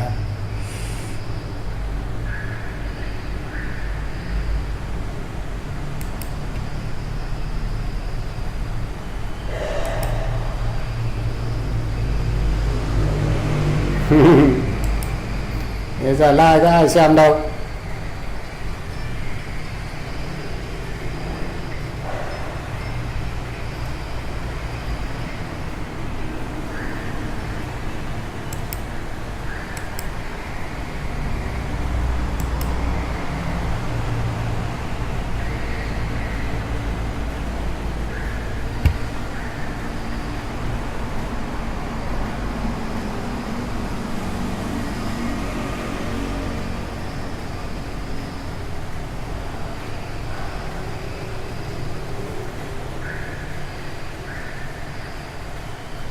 Và dẫn sáng giờ đâu có like đâu phải không?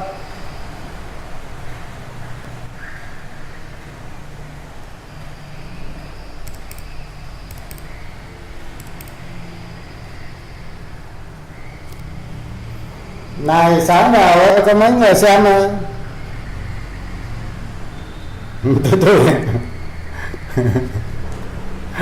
tôi cái gì.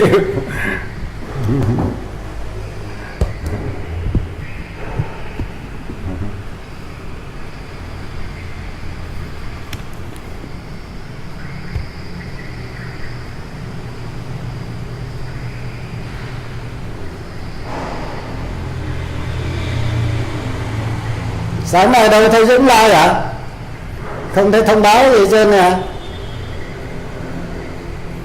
Thấy có mỗi chị An chị like nè. Kéo kéo xuống này là ai like nào biết nè.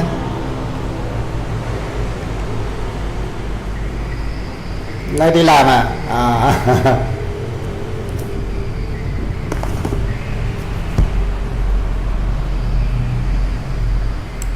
Tại vì mở thông báo đây nè, thấy không thấy like.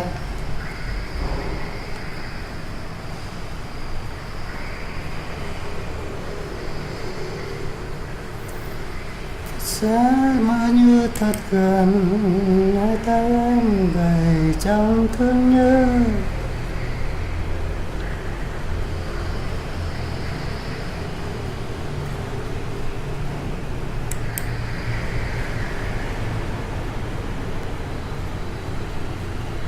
Kiếm được cô người mẫu này đẹp không chứ? Thấy không?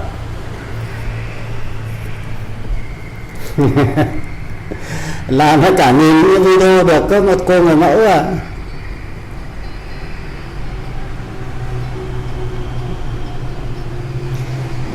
Like tối thui mà quan trọng là hôm qua còn hát mà. À dưng qua like hát từ sáng trưng rồi mà.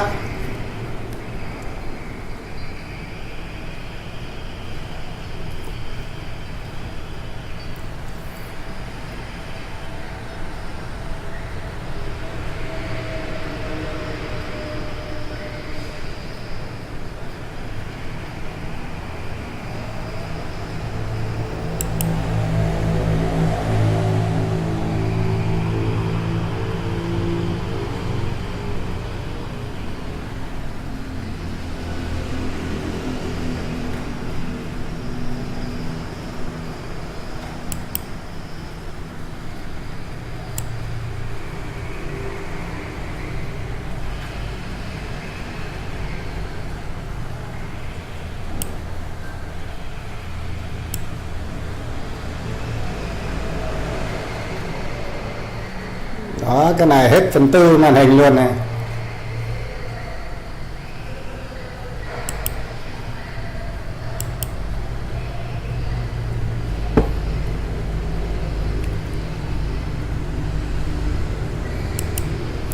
Bảo Dũng hôm qua like thấy sáng trưng đó mà, thấy cao kê còn sáng trưng đó mà.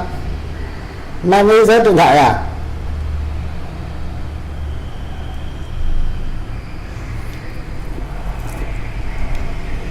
Qua lúc vào xem thấy cao kê thì thấy còn đẹp lắm mà.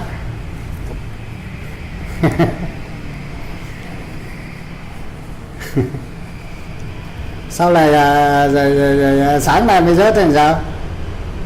Rớt thì đi sấy lại thôi chứ có gì đâu. Ba điện thoại mình rớt hoài gì, chịu khó đi sấy lại tí. Đi sấy lại cái rồi để gì thôi, đi sấy lại cho nó gì. Sấy lại cái lại xài tốt thôi mà, chả sao đâu. Như của mình bị hoài gì.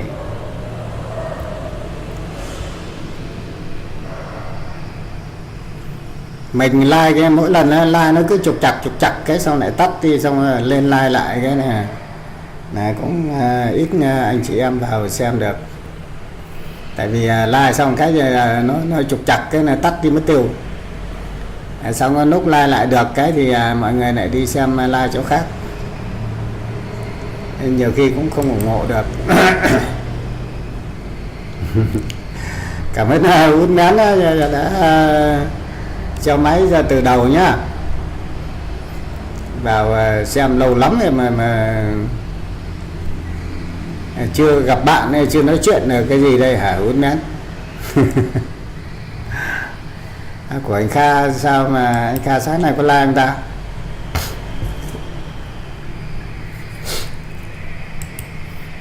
Để xem mà anh Kha này có like không biết luôn này.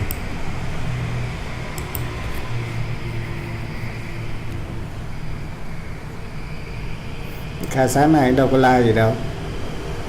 Like thì không chịu like, có mấy video coi hết trơn vậy này. Có cái phun sơn mặt bàn này, cái thương hiệu của anh Kha mà mình xem hết rồi mà không chịu làm video mới gì hết trơn ạ.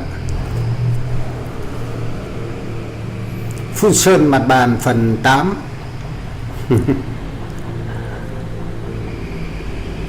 Bút ngắn có mấy video cứ quay được ở ngoài đẹp ha. Đi vòng vòng nó quay vậy đông ngon ạ.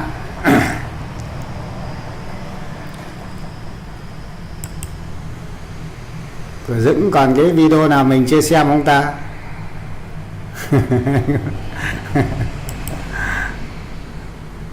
Mình chưa ăn cơm nữa này, giờ vừa mới cắm cơm làm miếng gì ăn nữa kìa. Sáng ra ăn uống gì đâu, sáng ra đi lang thang ra ngoài xem, lang thang ra ngoài xem người ta gì á, xem mấy đứa nó bán cà phê bánh mì xong cái nó vào ngồi like nó trục chặt hoài à, xong cái là tới 10 giờ mấy thì mới like được cái gì á, đến khổ. Ủa cái này mình xem rồi mà ta. Cái video này của Dũng xem rồi mà ta. Mà cái kia thì xem ở cái kênh kia.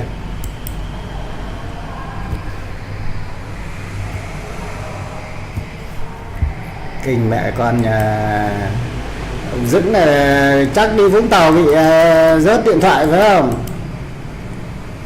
Ai bảo đi chơi cho dữ, rớt điện thoại mà tiêu rồi.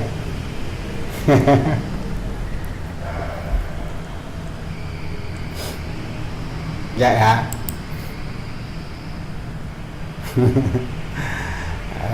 Đi thấy đi quay, đi những cái gì đó vòng vòng ấy, mình đi quay những video nó đẹp, nó thực tế, nó thực tiễn này, nó cũng khá là vui á. Những cái đó là người ta cũng thích xem của Dũng đi du lịch suối đá Vũng Tàu đây này, làm gì mà điện thoại chở bị uống nước là phải rồi. Cứ như tôi ở nhà đây này, tôi không có đi đâu thì điện thoại làm mà uống nước nổi.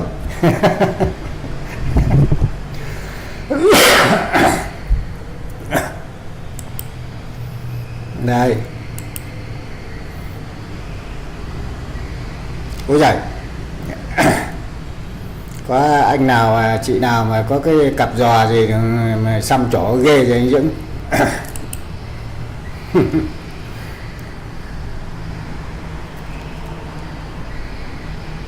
Này cũng đội mạnh ạ. Thấy có cặp giò nè, thấy ớn lạnh luôn kìa.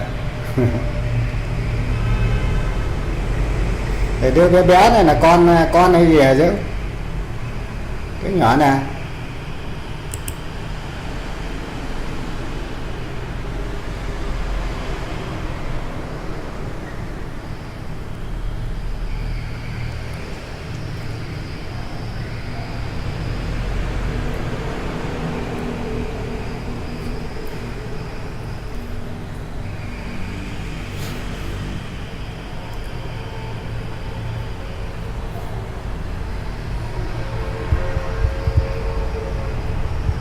Cho nhỏ nhỏ thôi, một cái nó lại bắt bản quyền nữa.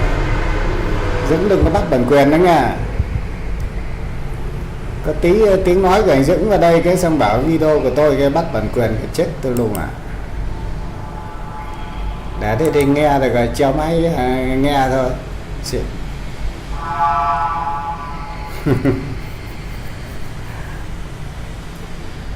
Kể ra ở đây xem những cái video như thế này đây là mà mở hết đây này, xem mình ở đâu. Mình ngồi góc này tôi ngồi góc này tôi xem này, thấy không?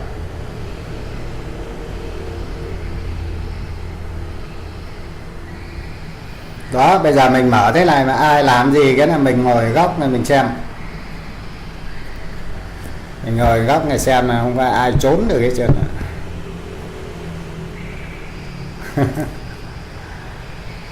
Và sao mình ngồi ra nó cứ quang bên người ta.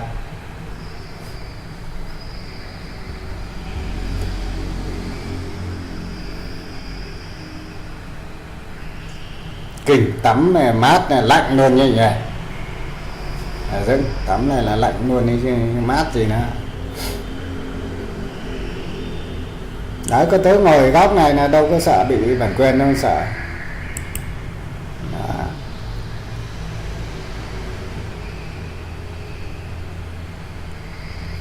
Ngã Ba Giàng cũng đang phát trực tiếp, cái An Nguyễn phát trực tiếp kìa. Anla de Rivera Talent Group Vlog và Leon Challenge Nhật Bản cũng đang phát live trực tiếp. Ủa sao quân mình giờ thấy ít người phát trực tiếp, người ta live trực tiếp gì vậy? Tuyết Vlog mình đăng live này cũng không ủng hộ được cho nhiều người.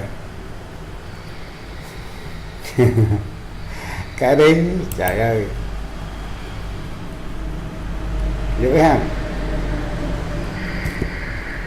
Cứ rung lắc do là không phải là dân chuyên nghiệp phải không? Chuyên nghiệp mà quay người ta cần làm dữ lắm rồi mới được cái video. Làm video cả tỷ bạc mới phát được. Đây mình làm video đâu có nhiêu tiền đâu, nên là cứ có tốn đồng nào đâu mà tốn tiền mua vé đi chơi thôi à, nên là chả sao chứ nữa. Video của các ca sĩ xịn sò nó làm cả tỷ bạc mới được cái video của mình, có tốn đồng nào đâu mà.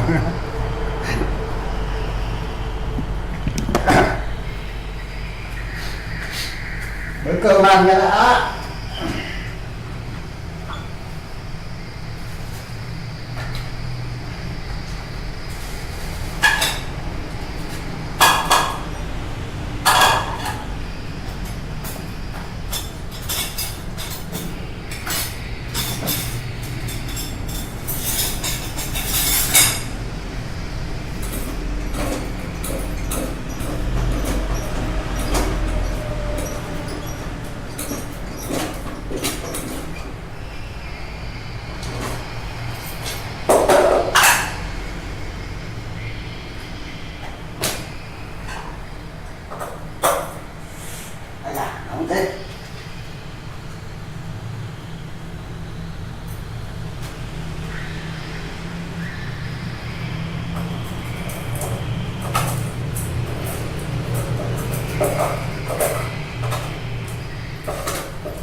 Ăn cơm nhá.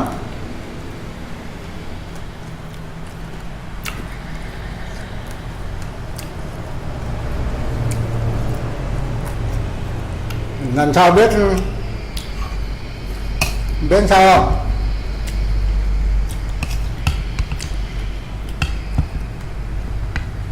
khi mà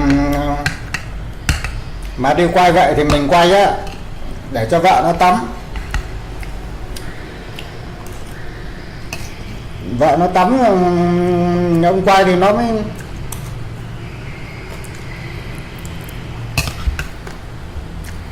mới hốt, cho mình tắm rồi mình lại cho vợ quay thì sao mà hốt.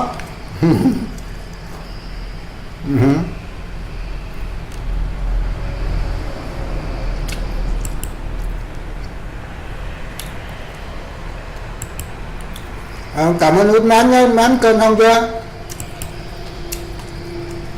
Chào mấy anh.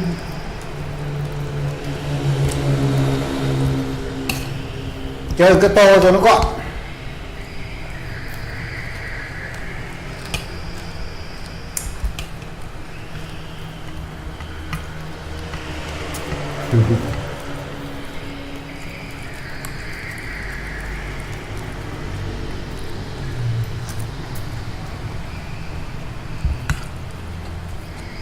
Này không được rồi, trước khi quay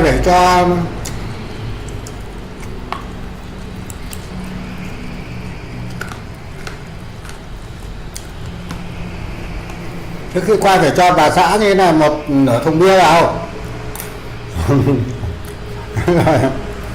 Giờ mình nghe nè.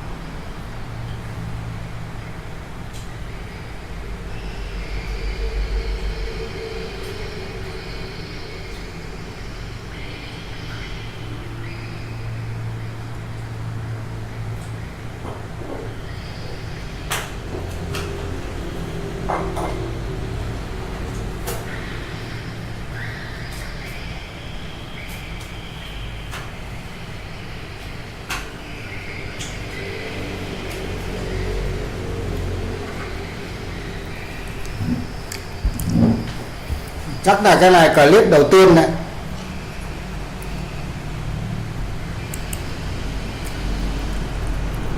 Này là biết bao nhiêu ngàn cái video à. Clip đầu tiên là ngồi quay ăn này.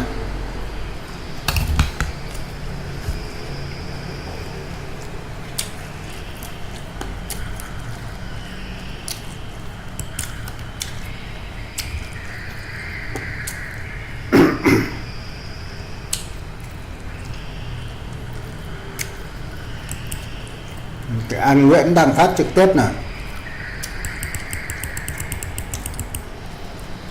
Rồi thả tim rồi like này.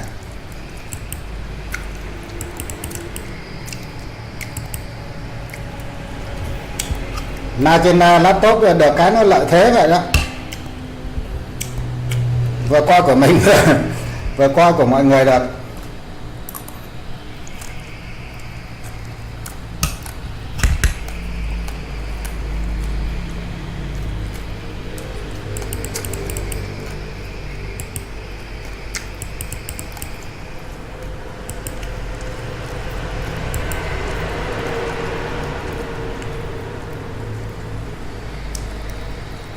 Bỏ cái này của mình nào.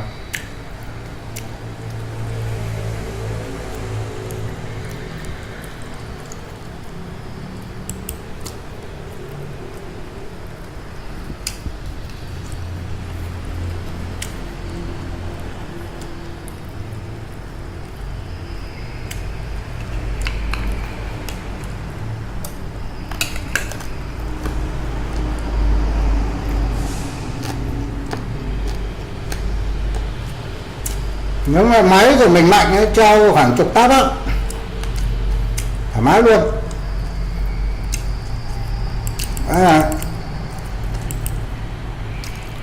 Giả sử như của Dũng đang phát cho ông đang live phải không? Tôi vào tôi xem nào, tôi muốn xem cho người khác chẳng hạn đúng không? Giả sử cho Dương Nguyễn này chẳng hạn, thì tôi bấm vào của Dương Nguyễn này. Đó, nó quay sang là xem của Duy Nguyễn nè, xem Duy Nguyễn đang nấu phở, nấu bánh canh, bánh mì gì đây nè, thấy không? Rồi muốn thả tim bình luận gì thì mình thả tim, mình bình luận vô. Đó, còn cái nội dung mà coi được hay không coi được thì nó lúc ở trong này nào. Đó, nếu mà coi như thế này là được cả chục người á, nên là nhiều khi mình gì thôi.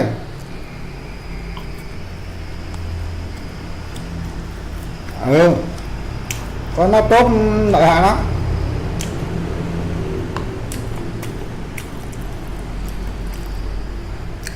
Không cần xài laptop được, mình xài máy tính bảng được nữa. Cái máy tính bảng nó rẻ, cái máy tính bảng mà nó rẻ hơn.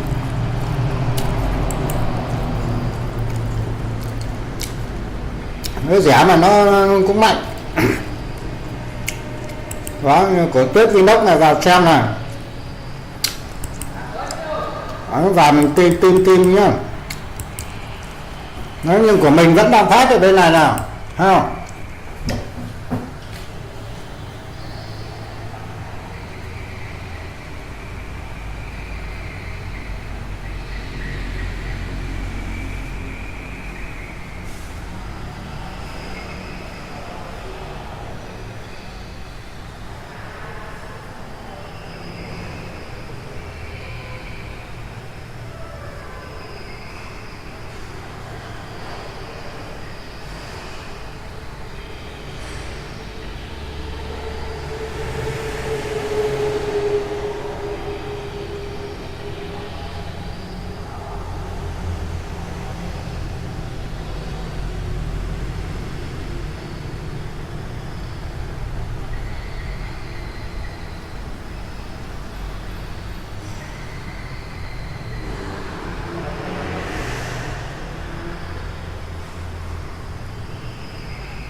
Giờ nó cũng rẻ mà, máy tính giờ nó cũng rẻ giàu mà.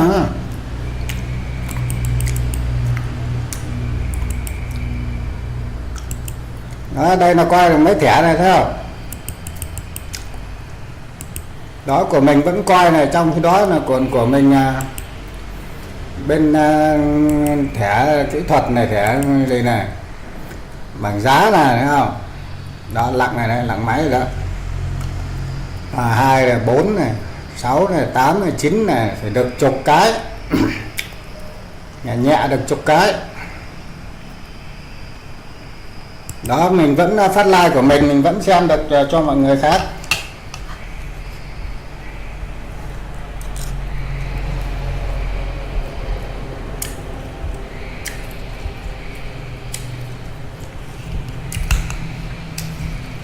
Về bản quyền hình ảnh thì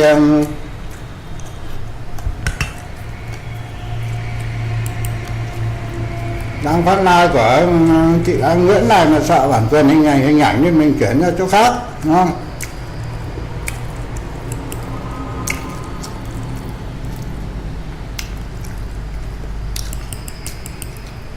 Đó, như của Tuyết Vinox nè,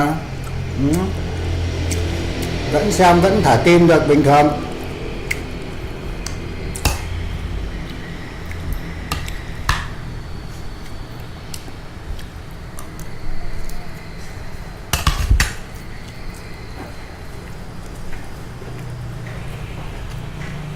Cầm mình đến thời xíu xuống nhậu.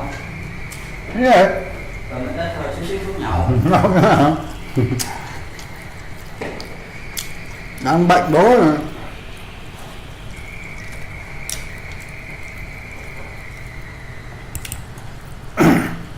Mở thẻ với là sao mà có ai nữa không nè? Mình cho mình coi nào. như cua nè,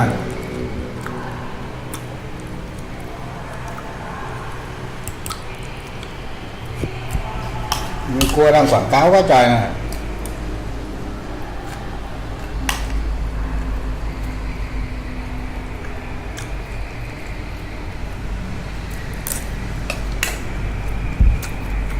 Hello Vincent.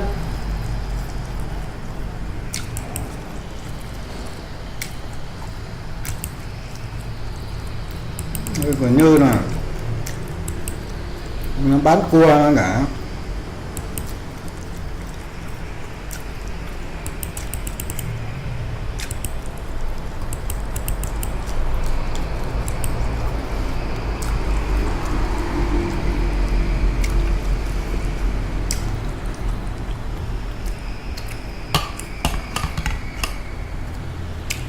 Gan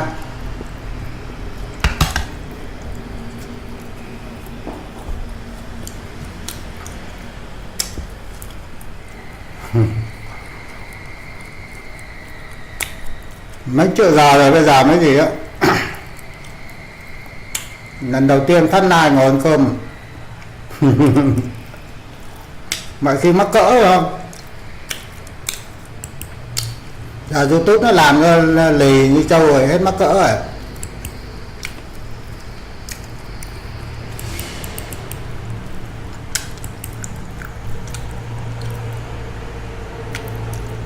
Đó, xong vậy là mình đi lần lượt mình thả tim.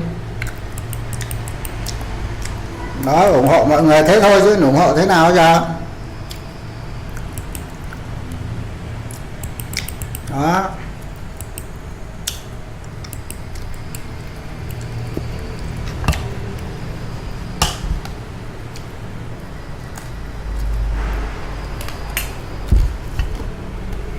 Rồi đây xem thông báo xem còn ai nữa nào. Có kìa.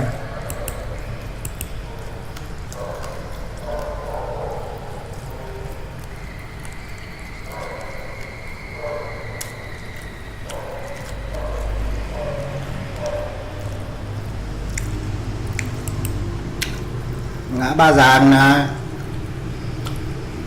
vô cho ngã Ba Giàng một mai là ngã Ba Giàng cũng ngồi bền ha. Ngã Ba Giàng là được cả 468 người đăng ký rồi.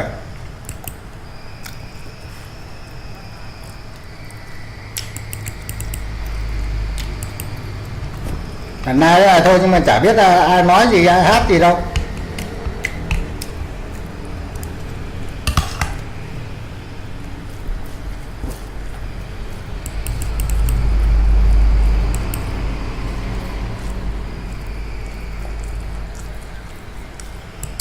Mình thả tim cho mình cho trời.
hắn có cái trái rác nó mọc đằng trước, cái bữa trước nó mọc quá trời, phá nó xỉu luôn.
Xin chào Ái Linh nhé. Cảm ơn Ái Linh này.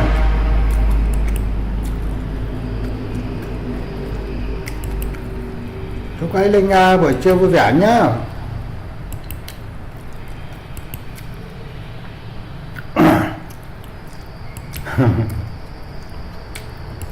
Giờ mới ăn cơm này Ái Linh.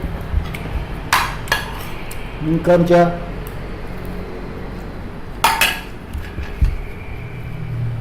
Nói với mình chưa đăng ký à?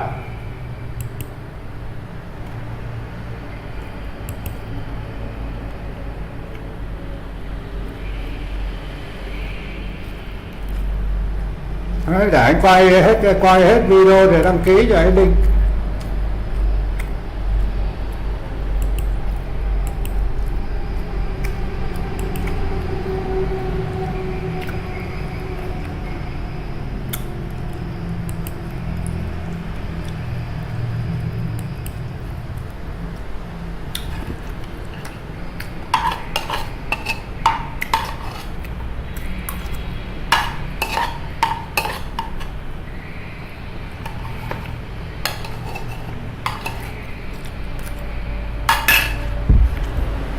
Để anh quay hết video đã. Không ai đăng ký à?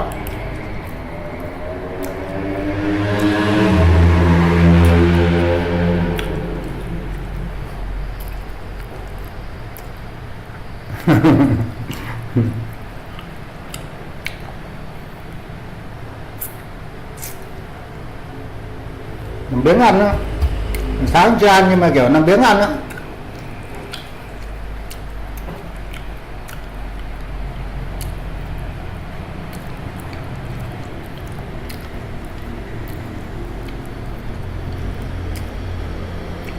cơm với thịt kho, có thịt kho mà.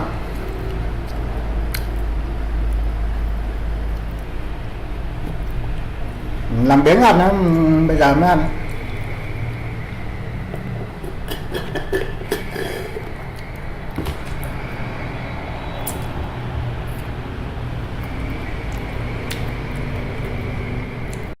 Để anh mở 1-2 video cái rồi anh đăng ký mới được, nó mới linh, nó mới linh nghe ai linh ạ.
Ôi sao lại không ăn thịt được ấy hả? Chết rồi, thịt là cái món ngon nhất mà lại không ăn thịt được thì ăn chay à?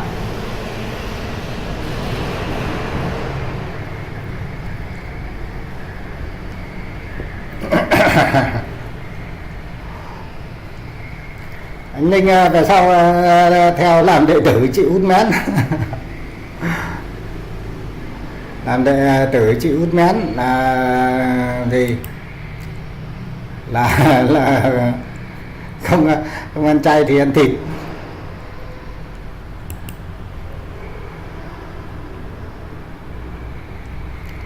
Ủa nãy cái video kia đó bình luận mình náo rồi giải.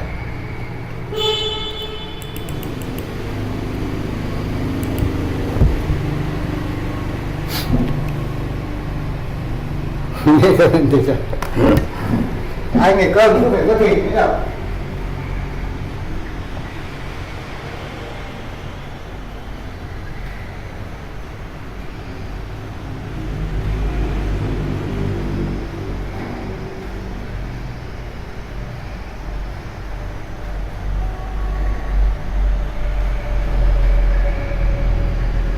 Ăn cơm mà không thịt thì nó cũng hơi bị buồn mồm.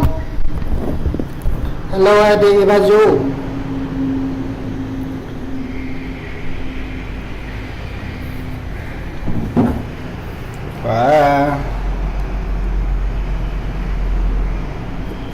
Và sao mà không nói tiếng nữa.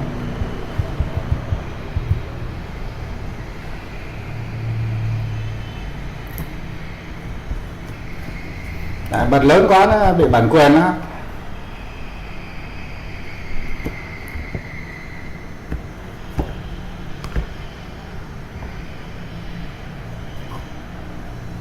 Hello Eddie Bazu nhá.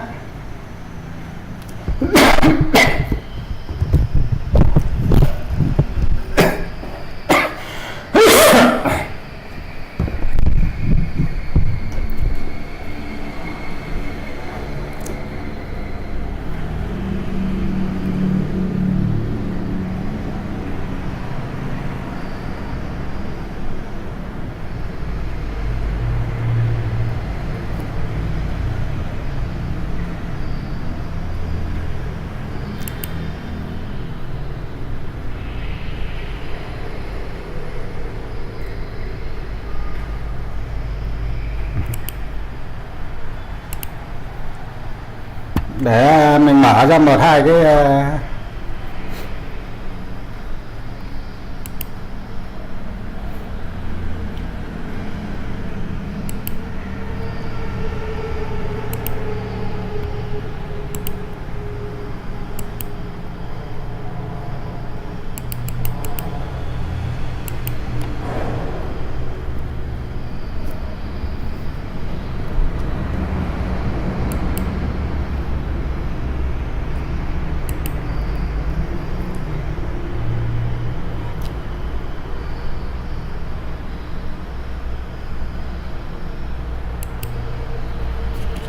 những cái kênh kia của các anh chị kia đã anh đăng ký hết rồi, nên để anh lấy thêm một hai link phụ nữa.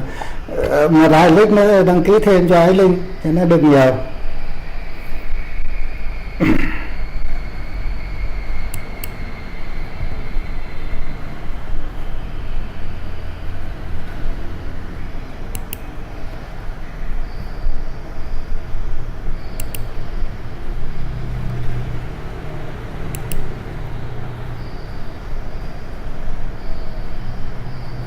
Máy nó hơi quá tải này đấy.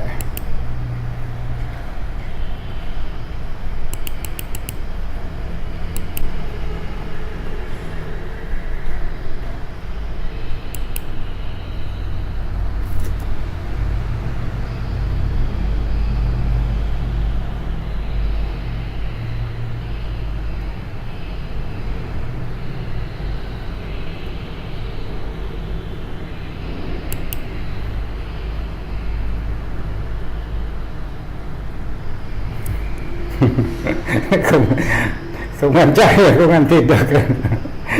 Thế ăn cái gì?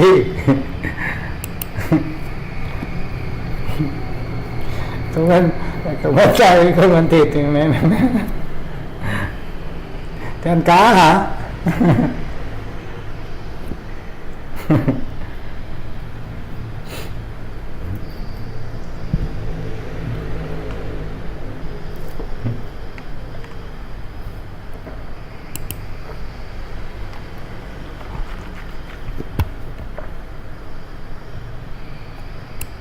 Cái trái rác vừa rồi ở đây phá quá trời này luôn đó. Nó mọc gì đâu mà nhanh quá trời, mà nó mọc nguyên kín cái đằng trước cái showroom luôn đó. Biết là cái trái rác vẫn để kho cá nấu canh được cái mà.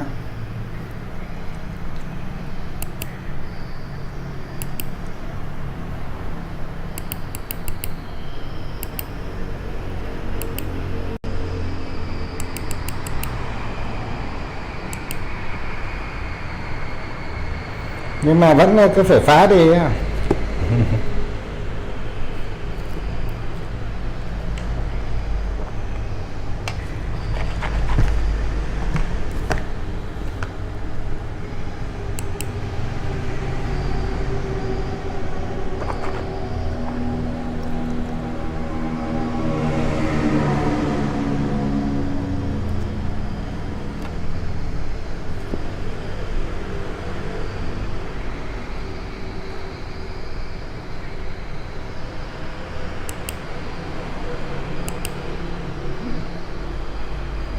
Tắt bớt tầm vào hai thẻ thì không được, chứ phải để lặng quá.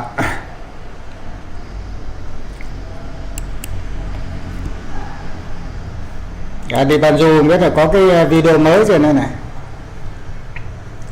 Anh đăng ký cho ấy Linh ấy, bà chắc được mới được 3 kênh à.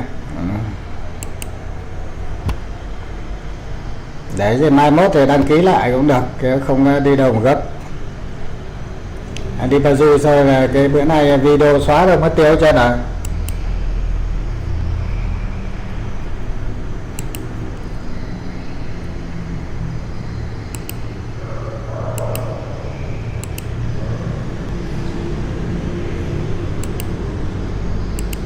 Kiểu muốn làm lại kênh hay gì mà thấy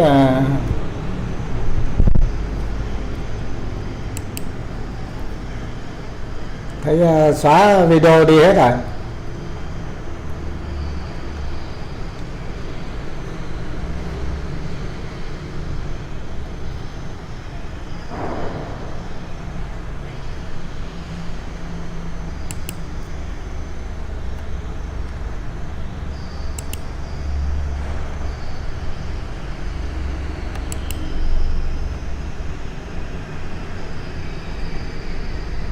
Này hình như còn có mấy cái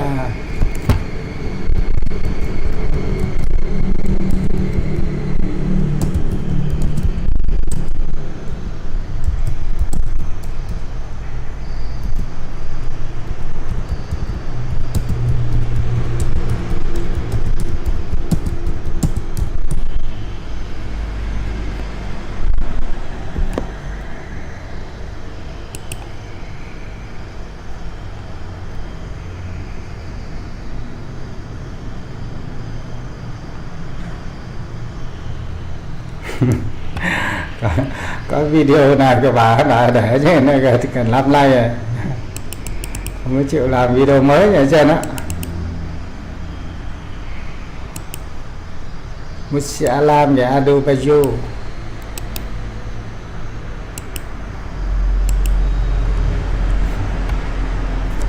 Sẵn tay bất lực tâm ứng ấy rất bước tiếp để bắt diện buồn đang đem băng gạc đến.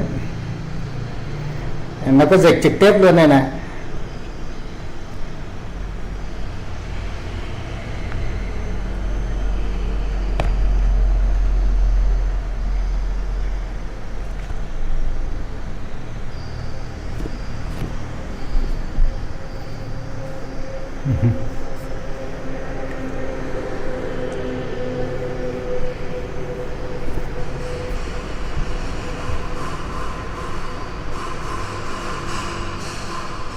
Đây là quả Adibanju này.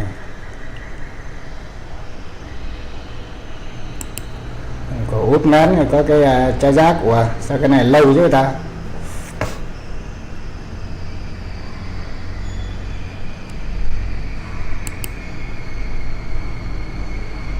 Tắt bớt cái này đi này.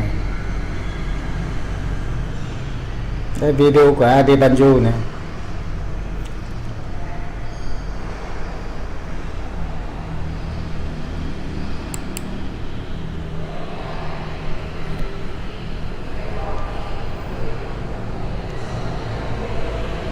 Này đăng ký cho Adibanju đi, Adibanju cô lại cô ấy do ủng hộ suốt á.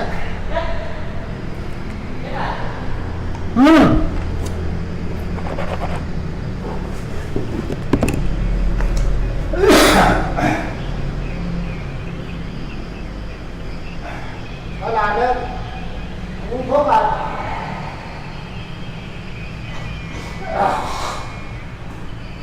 Sao mà uống thuốc rồi? Thôi.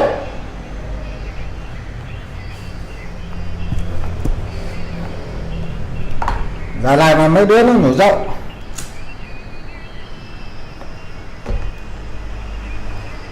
Mới bệnh thì hôm lễ tên lại mà hôm nay là nó rủ nhậu rồi.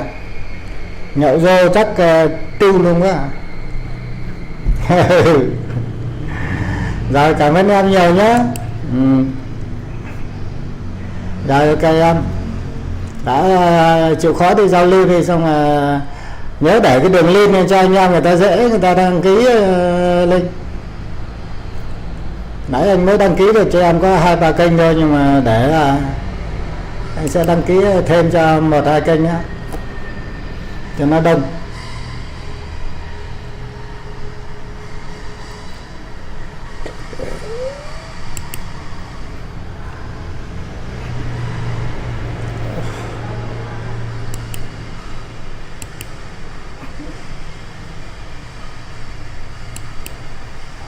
Cái này ngâm rượu uống tốt lắm hả?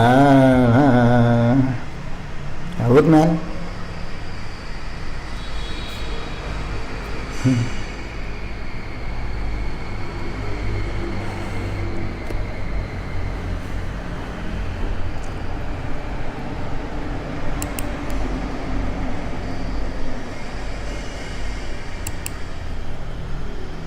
Linh hát hay quá ta.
Lại cái bọn quỷ nào nó gọi cho mình.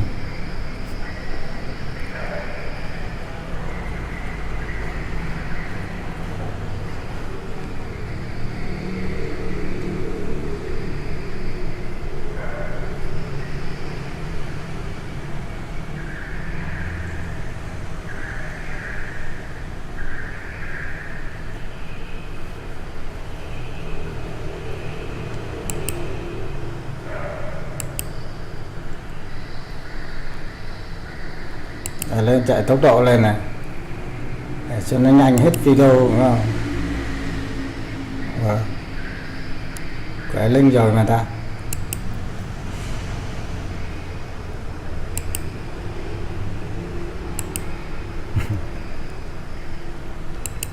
Trái rác này nấu canh ngon lắm này nè.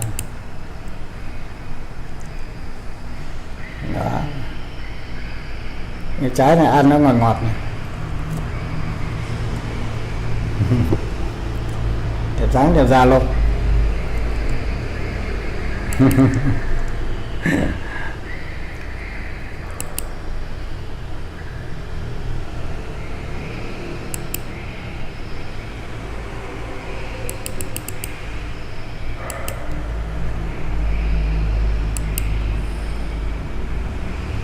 Kru quýt ma.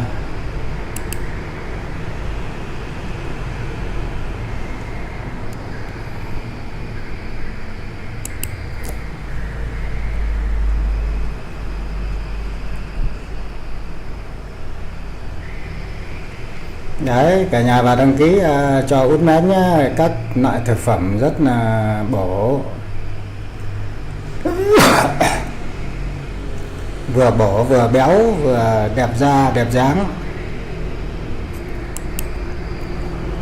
Andy Banjo cũng rất là đẹp gái.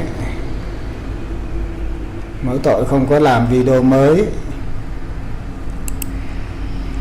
Subscribe cho Út Mén thực phẩm chức năng nhá.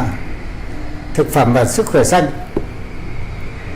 Xin cảm ơn quý vị và các bạn đã đồng hành cùng tất cả các anh chị em của chúng tôi nhé. Cảm ơn cả nhà rất nhiều.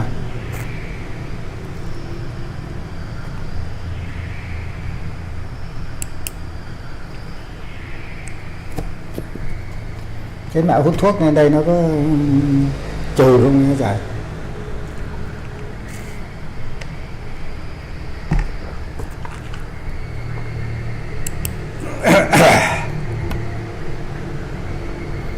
Vâng, em chào chị Ngọc Ánh nhá.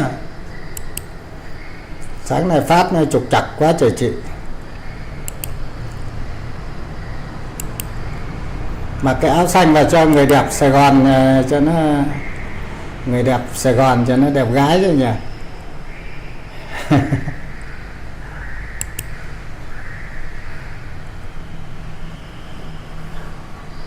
Chị không nghỉ trưa chị Ánh, nghỉ trưa đi thôi chứ, 12 giờ mấy rồi.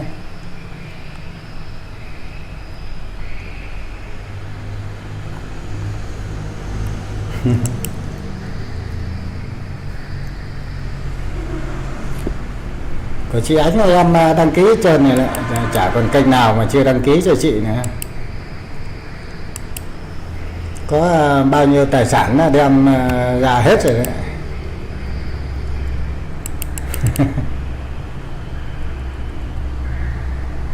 Kendall, thank you Kendall.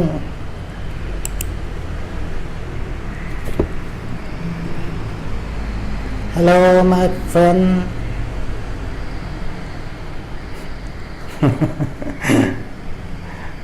Cảm ơn Kendall nhé. Thank you so much my friend.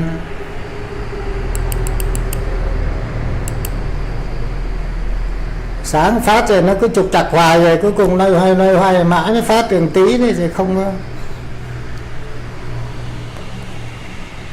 có đi đảo ở đâu được.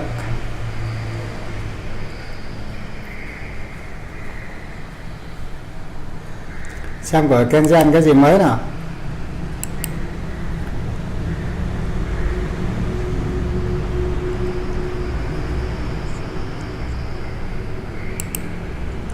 Này thoát đi ra cái này. để nhiều quá tải không nổi. Kiên Giang có một cái video một à.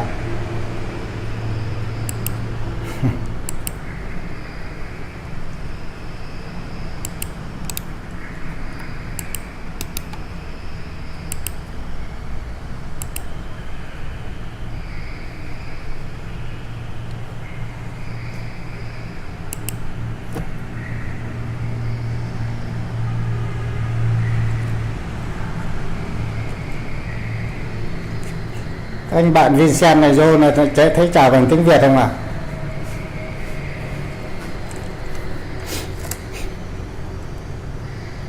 Talantila và Makarata Timazu Planzi Nanya Mezorat Đô Am 267 Hồ Trương. Ui, cái gì máy bay bay dữ vậy?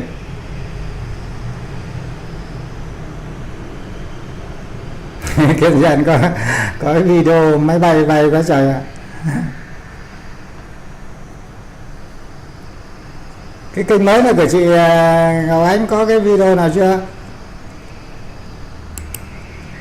Nếu sao nào?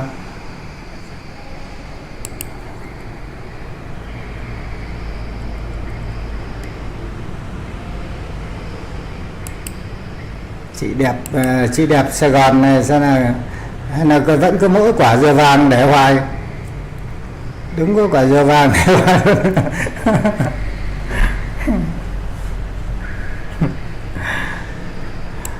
Không còn quả dừa, không còn quả dừa nào nữa để lên, có quả trái dừa vàng để tới 6 tháng nay nó hư rồi chứ còn à.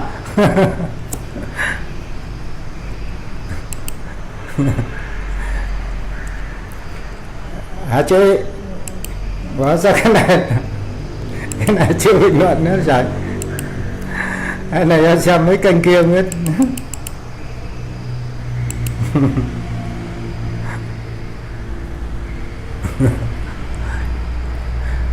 mấy trái dừa của chị Ánh nó mọc cây luôn.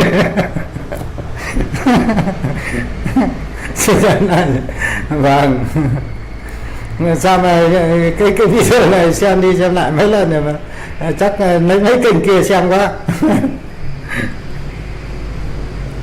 Có trái dừa vàng để 6 tháng nay rồi, mọc cây ra trái mới luôn rồi, vẫn cứ để.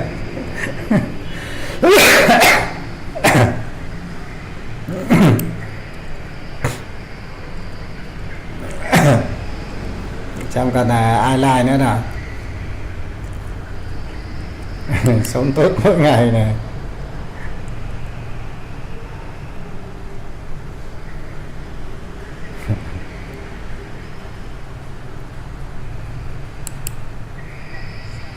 Trời ơi,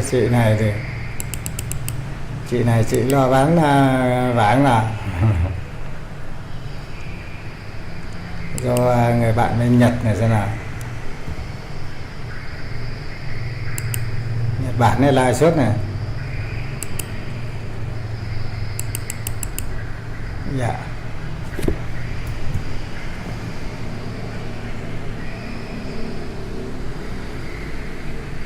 Chị cứ chịu khó like đi rồi là nó đến lúc là nó đông người lên là cũng như mấy kênh trước vậy.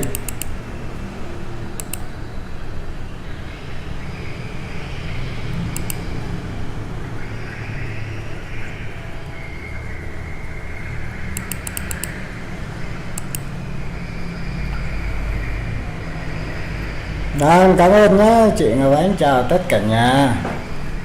Cảm ơn tất cả các anh chị đã ghé thăm và ủng hộ. Sao giờ cứ mở ra cái này nó nhảy cái phụ đề trực tiếp này, ai nói chuyện gì nó nhảy phụ đề lên đó.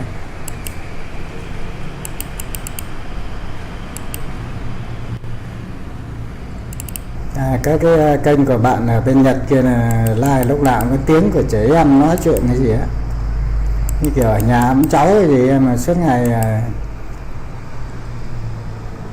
mà like có cái đoạn đường này triệu view ở đây này, lên 21.800.000 người đăng ký rồi mà có đoạn đường rồi đó.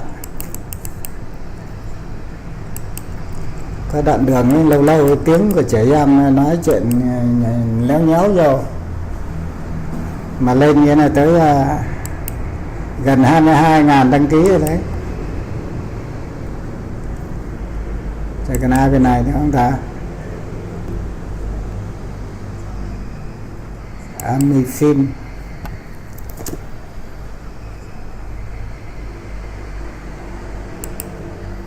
Amifin này mới được có 3.000 người đăng ký à?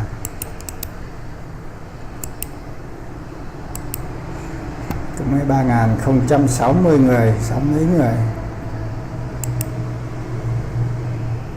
Vâng, em chào anh Thông nhé.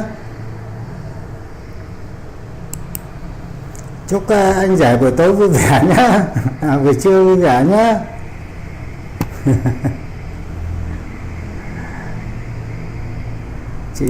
Chị Đại thành phố mới chọc chị Đại bảo bây giờ chị có trái dừa vàng mà chị để tới 6 tháng nay rồi nữa, giờ nó mọc cây, nó đẻ trái mới luôn rồi còn gì nữa. Ở cái đây là như anh của anh Thông thế này, của anh Minh thế này, ai gì đâu mà có cái video cũng để tới cả 10 ngày nay rồi, công nhận siêng thật chứ.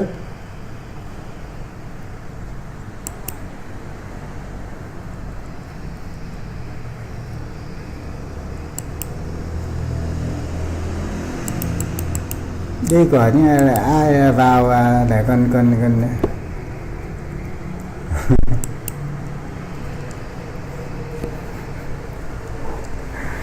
cảm ơn anh Thông ghé thăm nhé. Chị Đại bận đi ủng hộ cho các anh chị em khác nữa rồi. Cảm ơn Út Mén đã luôn đồng hành.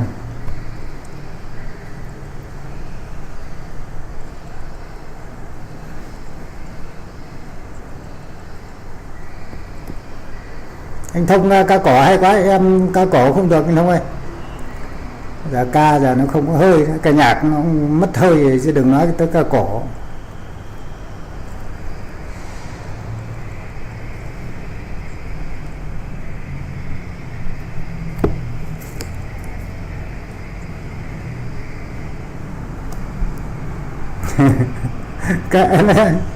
Kệ nó đi, cái làm đại đi chứ nào cho nó vui thì chứ. Của em có bật được đâu mà. Của em có bật được đâu mà cũng cứ làm đại đi chứ. Chủ yếu mình làm những cái video mình làm cho mình đăng lên, xong giữ lại được 5-15 sao xem lại đã lắm anh. Em có video hàng chục năm trước cái giả lại xem vẫn mắc cười em chết.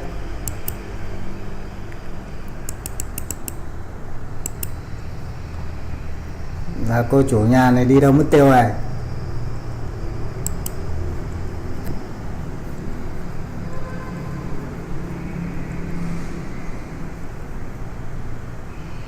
Cá cỏ nó có bị bản quyền không ta?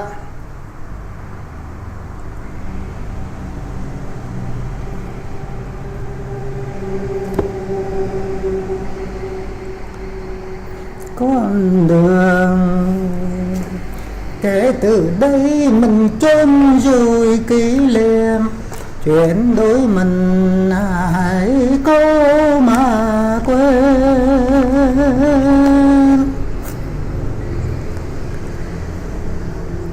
Qua bướm đón chào tình đôi nữa, mà giờ đây thiên đường xưa sụp đổ, giấc mộng đầu đành dáng dở gì đâu.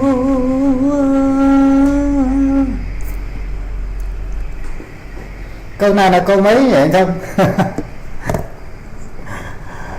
Còn mình có 6 câu, câu này câu mấy nè? Có mấy người ta ca rồi cái bảo bây giờ tôi ca câu 1 này nói diễn này.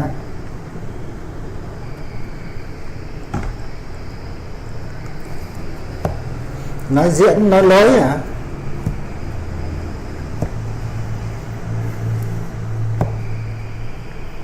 Nhưng nàng có tội, hắn có tội hay không?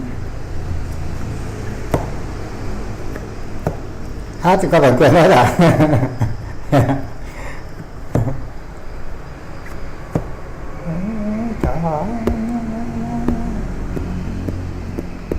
Em chịu chết thì không biết câu 1, câu 2 nó ra làm sao, câu 3, 4, 5, 6.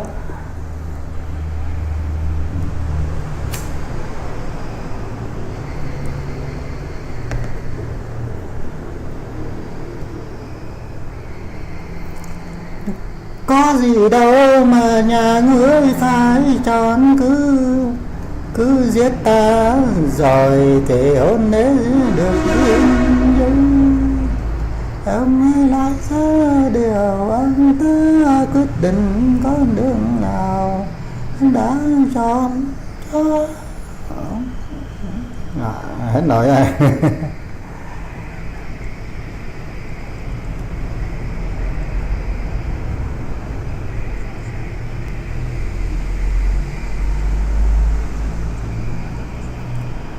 Hay là gã phải chết đi để cho ta khởi mặt về trong cuộc hôn nhân, không thể có ba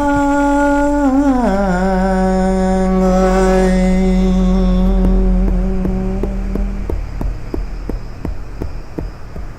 Nàng ấy trốn đi điều ta nói giữa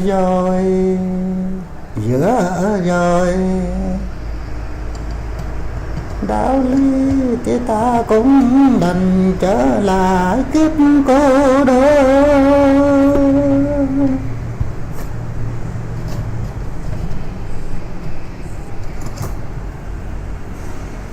Điều không hợp thế lối phương trời xa, làn sóng êm đềm hạnh phúc trọn hưởng yên vui cùng với người tình.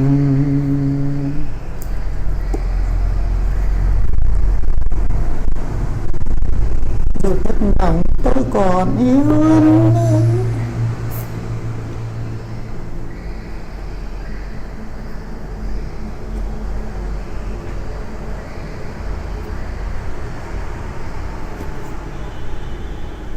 nàng không dám cùng gái bỏ chốn đi xa, vì còn nghĩ đến mân thường đạo lý. Nàng không dám xa đạp lên nhỏ phong lêu, vì xa đời đời lắng tiếng miệt khinh.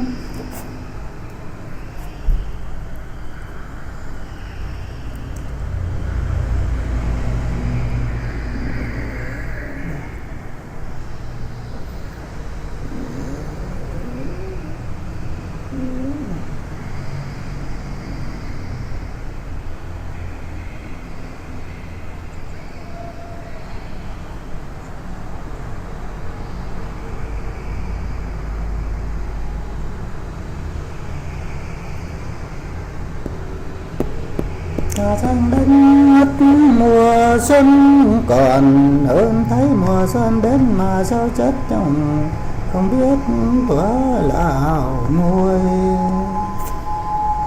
Ghê, không biết thỏa lòng nuôi luôn hả bác?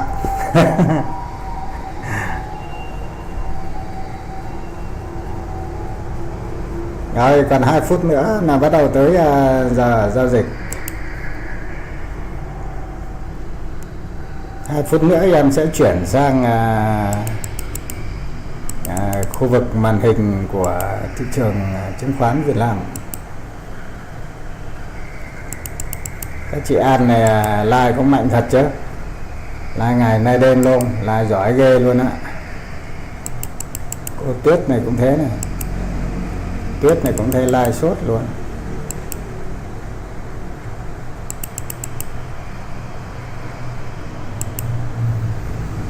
Câu 1 và lại câu 2, anh Thông ơi.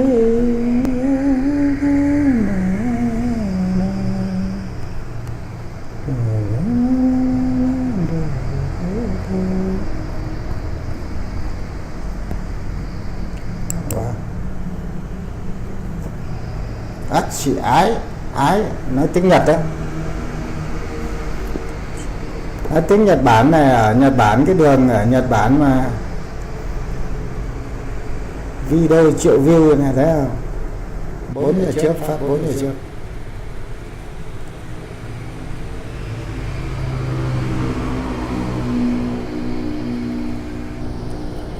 Kênh này quay này thôi mà lên cũng dữ nhá, lên là bây giờ bật kiếm tiền luôn được rồi đây này. Chứ cứ suốt ngày like cái chỗ này thôi này. Thế mà lúc kênh của em 3.000 mà kênh này mới được 1.000. Mà thấy cứ like suốt ở cái này á, cũng mấy năm nay rồi đó, cứ có cảnh này để hoài vậy nè. Mà nghe tiếng trẻ em nói nhí nháo không mà bây giờ cũng được 21.800.000 người đăng ký gì cả.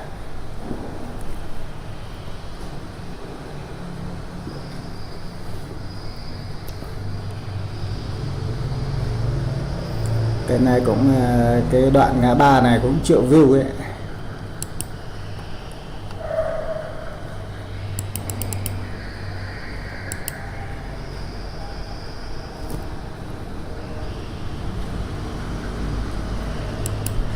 Sao Bảo Thoa nhắn cái gì?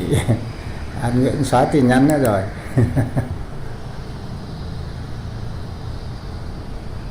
Bảo Thoa 10 người đăng ký.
Nói chuyện với mấy anh chị em tí.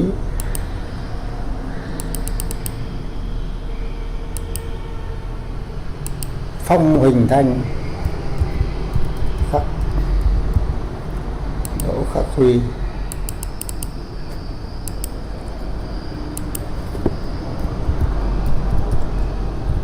Nhật Hào,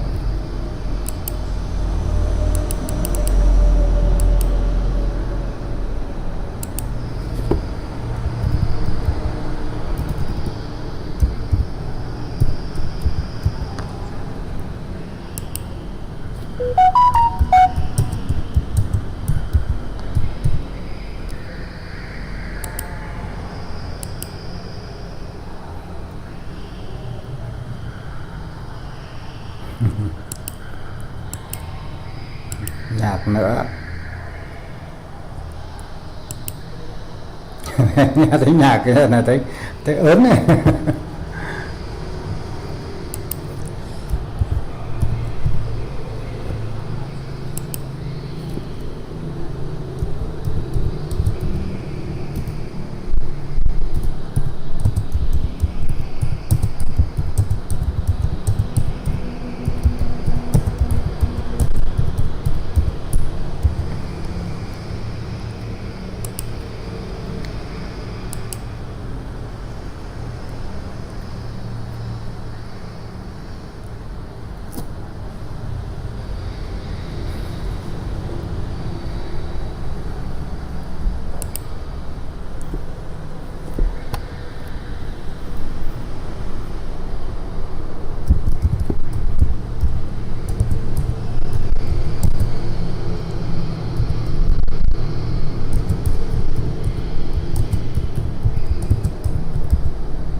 lên kênh của chị Ân Nguyễn Chọc.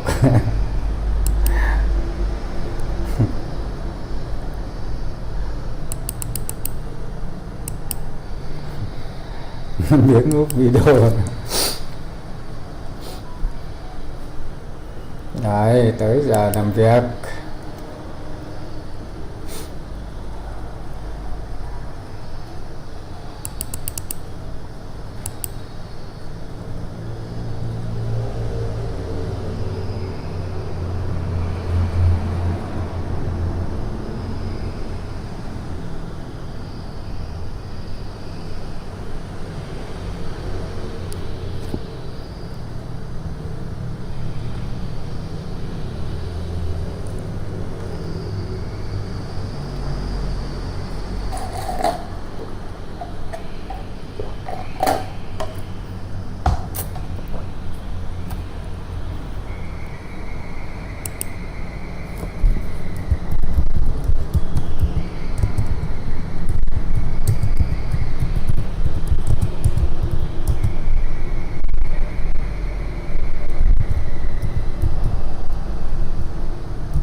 Ôi, vào mấy kênh kia lại thấy cãi cự nhau phiền thật.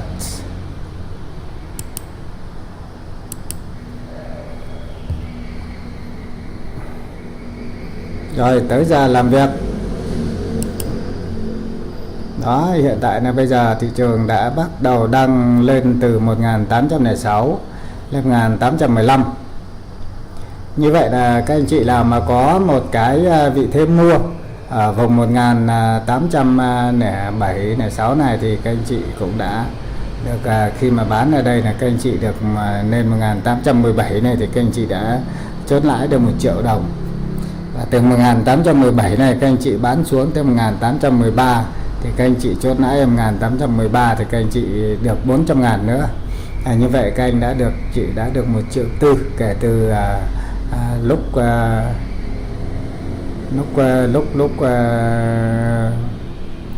9 giờ 25 phút ạ.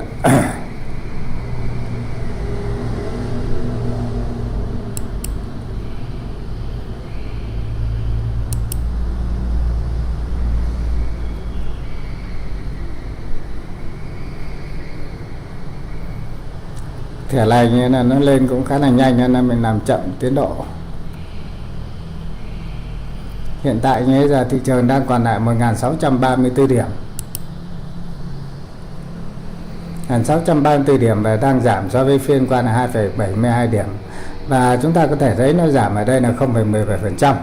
Với cái tỷ lệ các số tiền là đã 16.858,79 tỷ.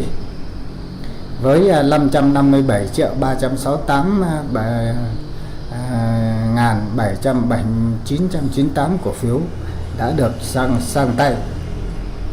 Và như vậy là các anh chị ở đây thấy là thị trường đấy đang có dấu hiệu hồi phục ngay từ khi ở cái điểm thấp nhất của cái Việt Nam Index. Sau khi thị trường lùi về tới cái điểm là 1.628 điểm và 1.610 điểm. Nói chung là chưa về tới 1.600 thì nó đã có cái dấu hiệu phục hồi. Thì cũng kỳ vọng thị trường nó sẽ được phục hồi từ đây lên tới được từ 1.614 và lên được về đỉnh cũ về 1.700. Khi mà thị trường nó đang ở cái mức độ mà lên ở cái mức giá cao mà họ đã đang như là bán để chốt lời thì chúng ta cũng có thể như là thận trọng về trong cái danh mục. Các anh chị cũng cần lưu ý trong cái danh mục của chúng ta nhé. Chúng ta chỉ cần duy trì cái danh mục cũ và cũng chưa cần phải tăng tỷ trọng ở trong những cái giai đoạn như thế này. Nếu có danh mục cũ thì chúng ta có thể tăng tỷ trọng ở một cái phần rất nhỏ thôi, như là, và nhất là tránh margin ạ. Tránh margin, đừng có để như là khi mà margin nó bị căng margin thì khi đó là nó sẽ ảnh hưởng tới tài khoản chung của các anh chị. Cảm ơn Duy Nguyễn nhé. Cảm ơn Duy Nguyễn đã ghé thăm và ủng hộ. Lại có vào và thăm nhà Duy Nguyễn tí mà Duy Nguyễn còn lo bận đi công tác ở đâu ấy. Thị trường thì như các anh chị thấy là hiện tại bây giờ như là sau khi nó vượt những cái đỉnh cao thì chúng ta thấy là nó sẽ có những cái điều chỉnh nhất định, nên là những cái điều này nó cũng không quá về ngạc nhiên. Thì các anh chị chúng ta có thể thấy ngay ở trên như này cái sàn giao dịch của chúng ta trong phiên buổi chiều ngày hôm nay. Cảm ơn Duy Nguyễn đã thả tim và ủng hộ cho Nguyễn Chính nhé. Cảm ơn Nguyễn Nguyên rất nhiều. Đấy, và như vậy là chúng ta thấy là hiện tại cái phiên này thì nó cũng không có gì biến động nhiều. Đấy, nhưng mà mặc dù là cái số mã cổ phiếu nó đang tăng nhiều hơn cái nó giảm. Thế nhưng mà cái lượng tiền thì nó hôm nay là cái lượng tiền hơi yếu. Còn về nhà đầu tư nước ngoài thì hôm nay họ đang bán mạnh. Tới giờ này họ đã bán đi 2.072 tỷ rồi. Thì còn bên tự doanh thì hôm nay họ cũng lại đã đi ngược với cái khối ngoại là họ mua dòng được hơn 50 tỷ. Hơn 50 tỷ và với hơn 4.000 tỷ thì đúng là nó chẳng thấm vào đâu cả. Và thanh khoản ngày hôm nay thì chúng ta có thể thấy thanh khoản ngày hôm nay nó đang thấp hơn ở phiên hôm qua. Để tới giờ này là 1 giờ 16 phút là nó đang thấp hơn nó khoảng hôm qua là 640.000 tỷ thì hôm nay mới được 500 567 tỷ thôi. Đấy, còn về biến động chung thì nó đang có bị cái áp lực bán xuống, nên cái số mã giảm là nó cũng đang áp đảo cái mã tăng, và cái mã đứng giá của mình vẫn là không đổi là 60 mã. Về cái thị trường phái sinh thì sau khi như là nó thụt về xuống tới, nó giảm xuống về tới gần tới cái về đụng tới cái mức độ ở như là cái đường hỗ trợ chéo này thì đã được hồi phục lên.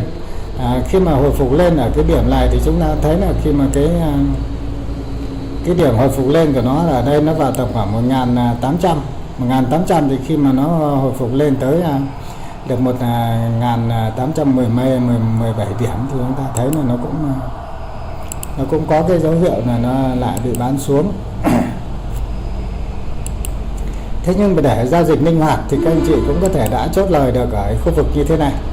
Giả sử khi mà các anh chị như là đã mua ở cái điểm mua ở đây là 1807 điểm, khi mà như là nó tạo thành một cái đáy thứ hai như thế này, thì các anh chị có cái điểm mua ở đây, thì trong một hợp đồng này thì các anh chị từ điểm mua đây 1800 điểm lên tới 1817 điểm, 1807 điểm nó lên đây 1817 điểm, thì như vậy các anh chị đã có 10 điểm và nó tương đương giá trị là 1 triệu đồng. 1 triệu của một vị thế, mà các anh chị có 3 vị thế thì các anh chị có 3 triệu từ khi các anh chị đặt điểm mua, vị thế mua 1807 điểm. Và khi tới 1817 điểm đây thì chúng ta như là thấy là thị trường như là đã bị bán xuống. Thì như vậy chính ở trong cái điểm 1817 này, nếu mà các anh chị đặt vị thế bán xuống 1817 điểm và nó khớp lệnh và các anh chị bán luôn ở như là 1813 thì các anh chị đã có thêm 400.000 nữa. Như vậy là các anh chỉ một giao dịch từ đây lên tới 1.700 và xuống 1.300 là các anh chị đã có 1,4 triệu trên một vị thế. Thì ở đây thị trường phát sinh của Việt Nam chúng ta thì nó đây là những cái phiên đặt lệnh nhanh. Đây là mình nói ví dụ về cách chúng ta đi lệnh và chúng ta đặt lệnh, nhưng thực tế ra là khi vào cái thị chơi này nó còn phức tạp hơn rất nhiều, và chúng ta nhớ là cần phải có những cái điểm như là hỗ trợ. Thực tế ra ở đây cái hỗ trợ mạnh thì nó phải nằm ở bên dưới này, chứ nó không phải là nằm ở cái mức lửng như thế này. Thế nhưng trong phiên thì chúng ta cũng có thể tranh thủ những nhịp nhanh tăng giảm như thế này để chúng ta có thể tận dụng tối đa cái lợi nhuận cho cái tài khoản của chúng ta. Thế còn về như là cái xu hướng của thị trường thì hiện tại thì nó cũng không phải thực sự là nó được khả quan cho lắm. Thế nhưng chúng ta cũng không bi quan về thị trường này, nhưng nó cũng đang có nhiều tín hiệu rất tích cực, nên là chúng ta có thể hoàn toàn là tin tưởng trong cái thị trường sắp tới của chúng ta thì nó có những cái tích cực hơn, để nó sẽ lấy lại ở cái mức cân bằng để cho các nhà đầu tư của chúng ta có thể lựa chọn những cái cổ phiếu và những cái phương án giao dịch tốt nhất để cho cái tài khoản của các anh chị. Hiện tại bây giờ thị trường sau khi lên 1.700 thì nó đang có dấu hiệu bị bán xuống. Bán xuống thì chúng ta như là sẽ nhớ cái mức ở chốt chặn là 1805, 1807 này. Thì cố gắng khi đó là chúng ta có thể như là cũng kiếm được lợi nhuận lớn thị trường đảo chiều. Và chúng ta cũng phải lưu ý mà khi thị trường nó đổ đèo thì nó có thể nó sẽ xuống dưới cái hỗ trợ dưới này, thì nó sẽ xuống 1.700 đấy ạ. Nó xuống khoảng 1.700 đây, 1.790 mấy thì tối thiểu là nếu mà nó xuống thì nó sẽ sập xuống tới dưới này đây nhá. Cho nên là chúng ta cũng lưu ý. Vâng, em cảm ơn chị An Lạ. Chúc chị buổi chiều vui vẻ nhé chị An La nhé.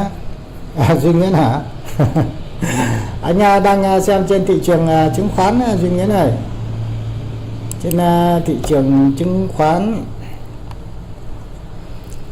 đang làm một phân tích một số cái cổ phiếu, một số cái biểu đồ kỹ thuật trên cái xu hướng lên xuống của thị trường chứng khoán phái sinh của Việt Nam. Thì ở đây các anh chị, nếu mà các anh chị nào mà muốn có cái nhu cầu mà sở thích về cái chứng khoán phái sinh thì các anh chị cũng có thể liên hệ trực tiếp với Nguyễn Chính với mã ID seller là 5141 của công ty cổ phần chứng khoán Tân Việt. Các anh chị sẽ được nhận hỗ trợ 11 ạ. lâu lắm rồi cũng mới phát những cái làm live những cái phiên giao dịch chứng khoán như thế này. Trước thì anh cũng hay phát, nhưng giờ làm biến rồi. Khi mà về đây là chúng ta sẽ có ở đây một cái đường hỗ trợ chéo như thế này, thì ở đây thì chúng ta cũng lưu ý ở cái đường hỗ trợ chéo này. Sẽ cái này vàng nó không có để cái màu xanh này đi. Đó, sau khi lên tới 1817 thì bắt đầu thị trường đổi đèo như thế này, đã có 1, 2, 3, 4, 5 cái lớn đang đổ xuống và lực bán đang khá là mạnh, xuống tới 1810 điểm rồi đấy. Và chúng ta sẽ, nếu mà chúng ta có mua, chúng ta sẽ mua, cố gắng chúng ta lượng mua ở trong cái vùng tam giác dưới này. Tại vì khi xuống tới đây nó là gãy ở cái đường này, gãy cái đường này thì nó sẽ xuống cái đường dưới đấy.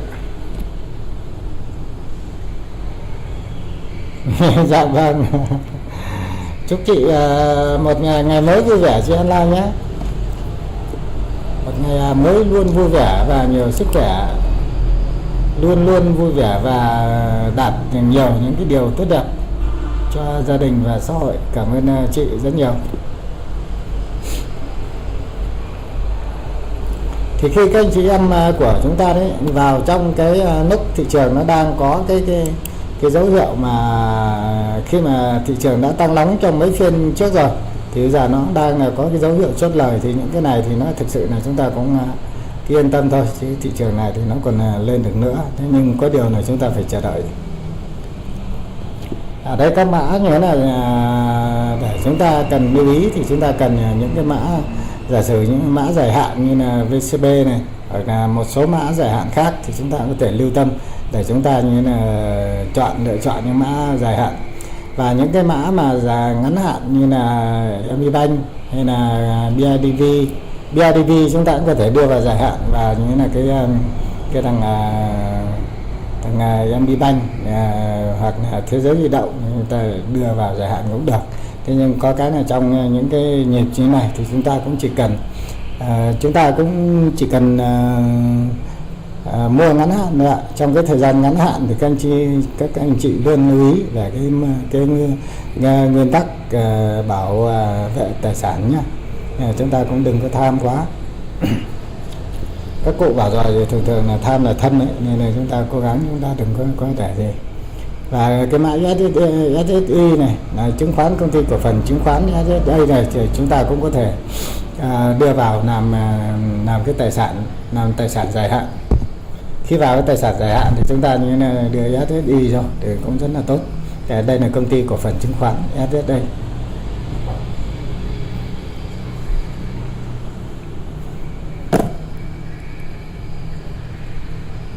Nó cũng chẳng có ngày hôm nay thì thực sự nó cũng không có gì nó nổi bật lắm. Nó chỉ có như là nó đang nổi bật cái là đang bị giảm đây, chứ còn thực tế là nó không có nổi bật về cái mức độ tăng. Trên thị trường chứng khoán cơ sở thì nổi bật tăng thì người ta mới thích, chứ nổi bật giảm đi là người ta giàu thối ruột thế này. Nên là các anh chị em mình cũng lưu ý cái chỗ đó thôi. Đó, như vậy là nó đã như là nó về tới cái gãy cái cản chéo rồi này, thấy không? Nó đi xuống tới cái cản chéo này luôn này. Mình mới vẽ xong cái là xuống cản chéo, mà rồi cản chéo này nó có thể nó dùng thấp xuống dưới này cơ. Đó, khi mà mình vẽ như là cái cản chéo thì chúng ta nhớ lưu ý là ở cái dâu dưới cùng của cây nến này nó sẽ là cái điểm cuối của như là cái điểm hỗ trợ. Mặc dù đây cái này nó không được chính xác lắm, nhưng là nó cũng ở mức độ nào đó này, nó có những cái để các anh chị có thể quan tâm để chúng ta xem xét ở những cái vùng giá đó, chứ không phải là cứ xuống đó là ta mua nhá. Xuống đó mua này nhiều khi lỗ chết đấy ạ.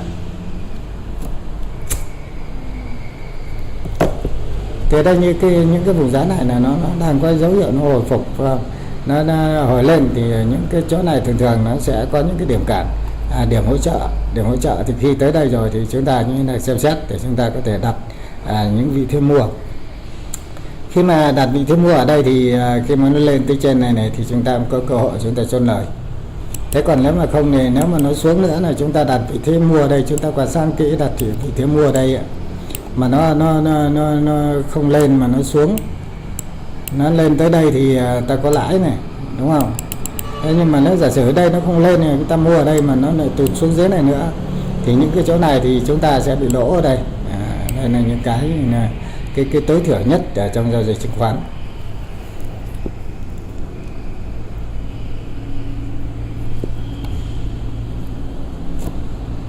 Thì những cái khu vực như thế này thì chúng ta quan sát trước khi chúng ta đặt lệnh, chúng ta phải quan sát rất kỹ nha. Tại vì khi mà chúng ta đã đặt những cái đường cản lệnh như thế này, những cái đường hỗ trợ và đường kháng cự thì đương nhiên thì nó sẽ có những cái hỗ trợ và kháng cự khác nhau. Thì chúng ta có thể xem xét và lưu ý những cái đường hỗ trợ và kháng cự như thế. Và đây chúng ta cũng có thể thấy là ở trên này chúng ta cũng có một cái đường kháng cự như thế này, nó sẽ đi song song với đường kháng cự dài hạn, ngắn hạn ở đây ạ. Đấy, mà khi mà chúng ta có những cái đường kháng cự như thế này thì chúng ta có thể căn cứ vào đây để chúng ta chốt lãi chốt lời, này chúng ta đảo lệnh ở những khu vực như thế này. Nếu giả sử như ở đây nó về ngay cái kháng cự này mới lên được, lên tới trên này thì nếu mà nó vượt thì lên tốt, mà nó không vượt được thì chúng ta sẽ chốt lời ở khu vực như thế này. Những cái điểm như thế này, mỗi một lệnh đi như thế này nếu mà lên được từ đây lên tới đây thì các anh chị là cũng kiếm được 1 triệu trên một vị thế hợp đồng nha. Mà nếu mà nó không lên tới thì các anh chị ở đây khoảng là đây thì các anh chị cũng kiếm được vài trăm ngàn rồi.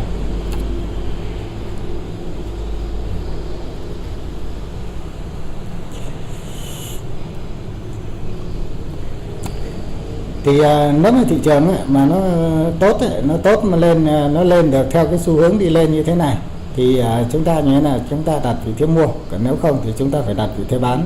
Tại vì thị trường nó hoàn toàn nó cũng có thể nó sẽ đổ đèo xuống dưới cái hỗ trợ dưới này, thì lúc đó là chúng ta đặt vị thế mua ở đây thì chúng ta cũng có thể bị lỗ đấy nhá. Nên là tất cả các anh chị em mình cũng lưu ý cái vấn đề đó, mà chúng ta phải quan sát cả thị trường này nữa. Nhưng mà thị trường nó lên xuống làm sao thì lúc đó thì chúng ta cũng quyết định đặt lệnh.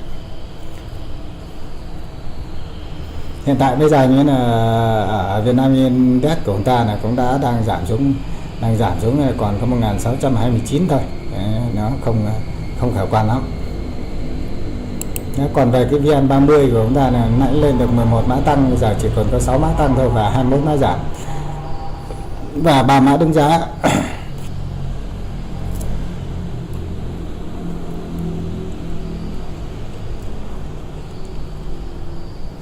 Cái USD này cũng lên khá là tốt, nên là chúng ta như là cũng lưu ý để đưa USD vào cái danh mục dài hạn.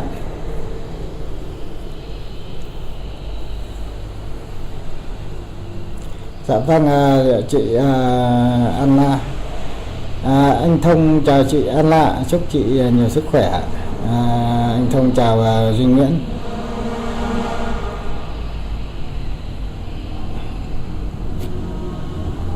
Cái điện thoại của em nó bị mất, nó bị bể cái màn hình. Chị cảm ơn em nhé Thông Nguyễn. Chị Anna cảm ơn anh Thông nhá. Và mời anh Thông một ly cà phê rất là ngon, cà phê rất ngon. Cảm ơn chị Anna và anh Thông và tất cả các anh chị em đã ghé thăm và ủng hộ cho Nguyễn Chính ạ. Xin cảm ơn tất cả các anh chị em và các bạn nha. Đó, thấy không? Nó khi mà nó đưa lên đây nó có hồi giả lên đây này. Chỗ này người ta có thể gọi nó là một cái bẫy tăng giá. Cái bẫy tăng giá này mà chúng ta đưa lên đây mà chúng ta đặt mình mua ở đây, khi xuống đây là chúng ta đã bị lỗ. Thì khi đây này chúng ta như thế này lên tới đây mà chúng ta phát hiện được cái bẫy tăng giá này thì chúng ta như thế này sẽ đặt cái lệnh bán ở khu vực này, thì lúc đó thì chúng ta mới có thể tìm được cái phần thắng ở trên thị trường chứng khoán phái sinh.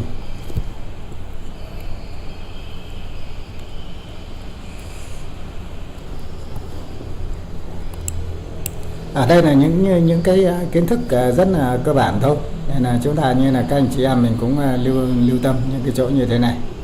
Tới đây thì chúng ta thấy là khi mà để nó chưa về cái hỗ trợ thực sự nó mạnh thì các anh chị cũng lưu ý, nó có thể như là nếu mà phiên này thị trường nó không thể hồi lên được, và bây giờ là 1 giờ 31 rồi, nếu khoảng hơn 2 giờ nó không hồi được thì là thị trường nó sẽ bị đổ đèo xuống dưới này nhé các anh chị nhé. Nên là chúng ta cần phải quan tâm những cái điểm như thế này.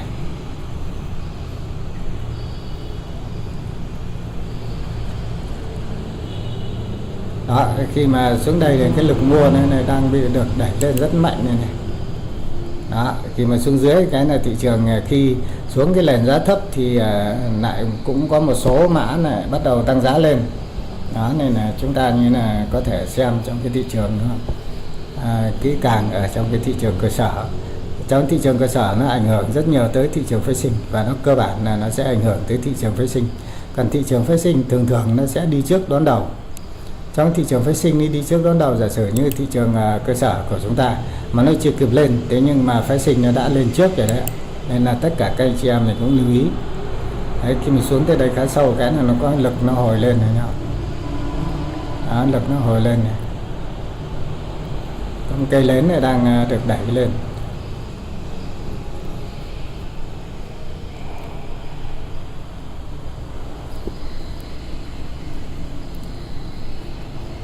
Thì ở đây những cái đường này là đường MACD. Cái đường MACD này thực sự ra nó chỉ là một cái đường trung bình động thôi, là nó tính giá của MACD của như là đóng cửa trong mức giá đóng cửa trong 9 phiên giao dịch gần nhất. MACD thì có 12, 26 và close 9 là 9 phiên giao dịch gần nhất, và như là một biểu đồ của 16 ngày và đỉnh biểu đồ 26 ngày. Còn là cái chỉ số Stock LSI ở đây thì chúng ta ở đây có chỉ số 14 và mình đặt chỉ số 1433. Như vậy là chúng ta có chỉ số sức mạnh tương đối của thị trường. Khi mà chỉ số LSI này mà nó đi lên, có nghĩa là cái chỉ số sức mạnh tương đối nó đang được tăng lên. Và ngoài ra còn một số cái chỉ số khác thì khi nào các anh chị như là thực sự quan tâm và thực sự như là để có thể giao dịch ở trên thị trường chứng khoán thì các anh chị cũng phải lưu ý và tìm hiểu rất kỹ những cái chỉ số kỹ thuật, thì khi đó các anh chị sẽ yên tâm hơn trong cái giao dịch chứng khoán nha.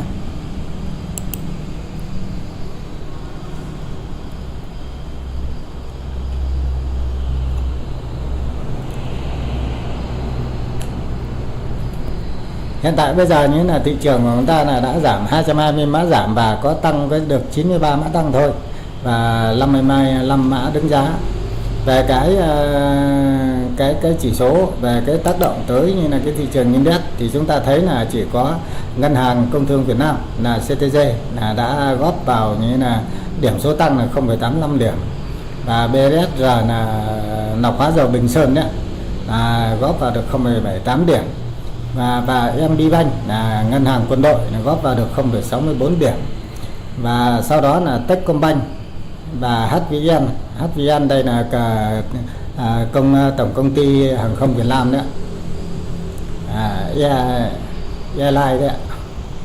Và ngoài ra thì những cái chỉ số mà tác động tới cái giảm điểm nhiều nhất và bị bán nhiều nhất nó là ngân hàng đó là VPBank, sau đó là Liên Việt Postbank, Vinhome của Vinfast của anh Vượng nè, Vinhome của anh Vượng nè, và sau đó là tới Hòa Phát của tỷ phú Trần Đình Long, và sau đó là của Thế Giới Di động của Trần Đức Tài, và sau đó là HD Bank của chị tự nhiên quên tên này, của chị Phương Thảo, và sau đó là BKMX Bình Dương và Masan. Đây là những cái mã đỏ này là những cái mã đã như là nó đem lại cái chỉ số giảm điểm mà nó đang như là nó âm 4,18 điểm, âm 4,16 điểm. Đấy là 18 bây giờ còn có 16, như vậy là nó cũng thu hẹp cái đà giảm được 0,02 điểm. Và cái chỉ số tăng là tăng được 3,65%, 3,65 điểm. Thế còn về cái giao dịch của nước ngoài thì hôm nay họ bán rất mạnh. Hôm nay họ bán 2.352 tỷ ấy. Tự doanh thì hôm nay họ đang mua nhẹ, tự doanh thì mua nhẹ hơn 50 tỷ. Và thanh khoản thì hôm nay cũng được 730 tỷ. Mới được 670 mấy tỷ à? Được 678 tỷ.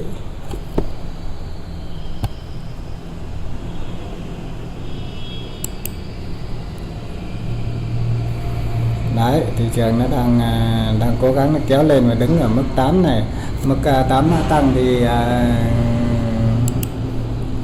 nó chưa có thực sự nó tăng mạnh, nên là chúng ta cần phải thận trọng trong những giao dịch những đoạn như thế này, nó chưa thực sự ổn định.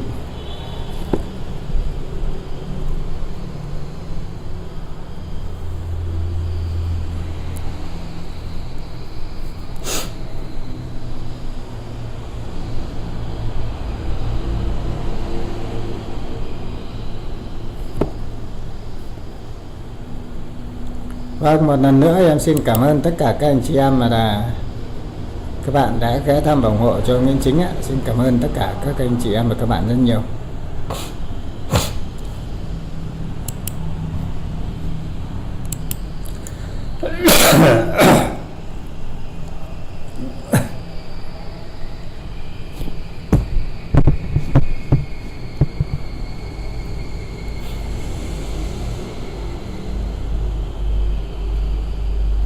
Chưa không ngủ, đâm ra giờ buồn ngủ chết chứ. Giờ mới 1 giờ 37 phút mà chưa có ngủ.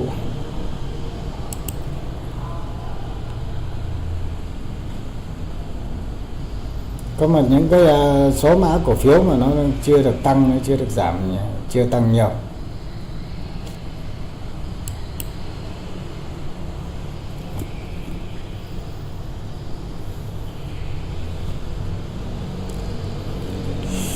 Nhức đầu quá.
Xem này sẽ là có video nào mới chưa?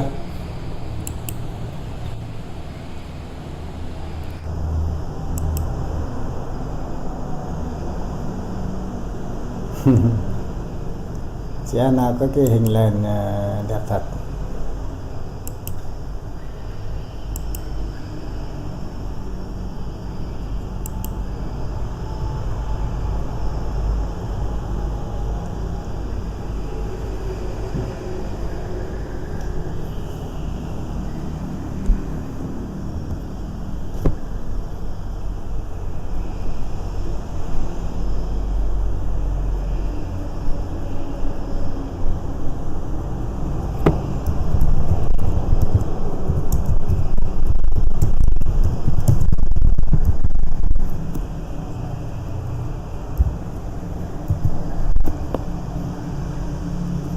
Chen là ngồi uống cà phê.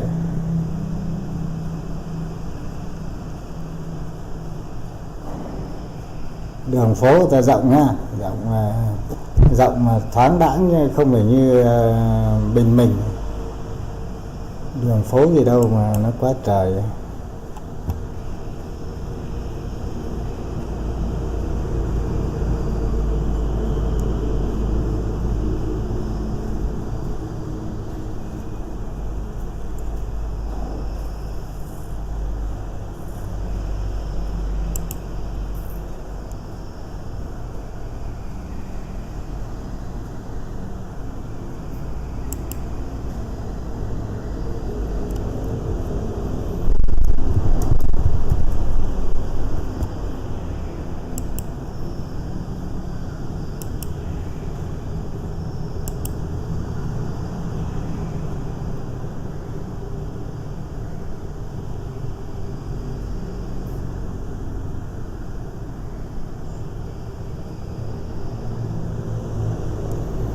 trường nó cố gắng kéo lên, đang cố gắng được để hồi phục đây.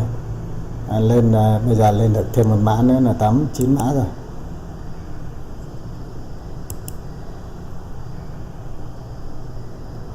Chín mã cổ phiếu đang tăng. Cái kiểu giao dịch kiểu này nó buồn ngủ thế đây luôn á.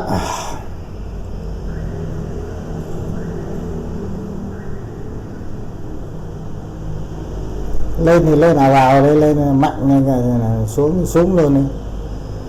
Cứ dấp ra dấp dình dấp ra nhấm nhứ, thấy mắc mệt quá, chóng mặt quá.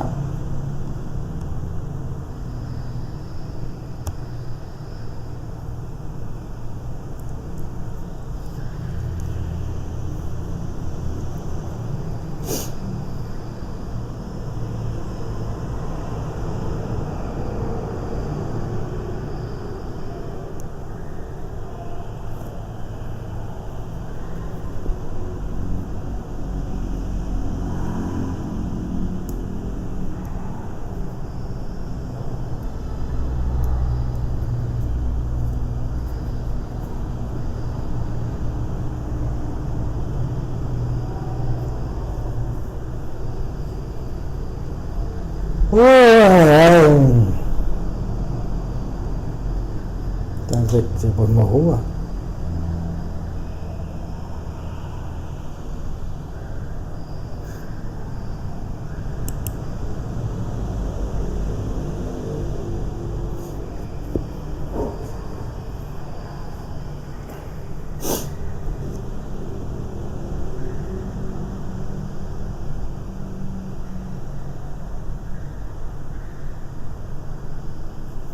Kỳ vọng chiều này sẽ kéo lên được một phiên tăng giá để bù lại cho những cái phiên đã mất ngày hôm trước.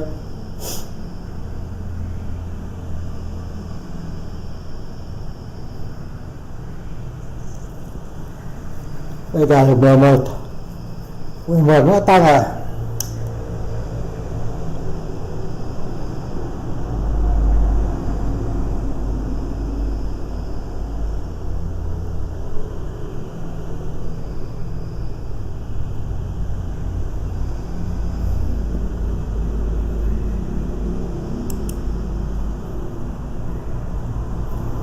ACD sau một đoạn dài lên giá từ giá trung bình là 22 rồi giờ tăng lên tới xấp xỉ 30, 29 30 thì bây giờ cũng đang về giao dịch ở vùng 26 thì nó cũng tương đương với của ngân hàng MB Bank. Như MB Bank thì bây giờ như thế này nó cũng đang ở cái mức giao dịch nó thì nó cũng từ 19 20 này. Khi bắt đầu tăng giá nó vào tầm 21 22 thì sau khi tăng tới 29 thì bây giờ như nó cũng đang loanh quanh ở mức giá 26 27 ngàn một cổ phiếu.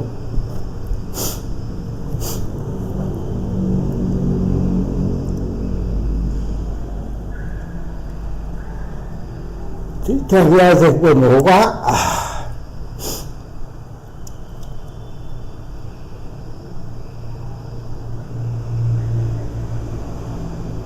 Chúng ta xem cái thằng tổng công ty khí Việt Nam này, GAT gần 61.8 chưa có dấu hiệu giảm nhiệt.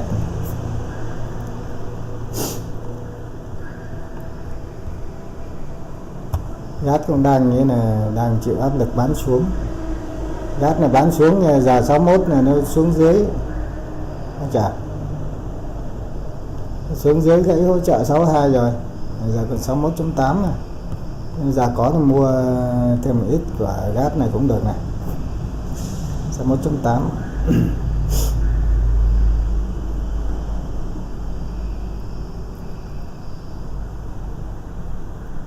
Rồi sau phiên ngày hôm nay thì ngày mai này khả năng là GAT nó sẽ tăng. Đấy.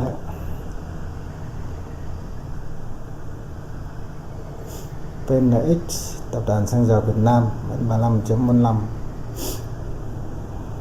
đứng giá sang tăng. SSB, ngân hàng thương mại cổ phần Đông Nam Á đã tăng được 200 đồng rồi. PIX thì về như là tham chiếu 129.2 vứt của anh Phạm Nhật Vượng ạ, tập đoàn Vingroup.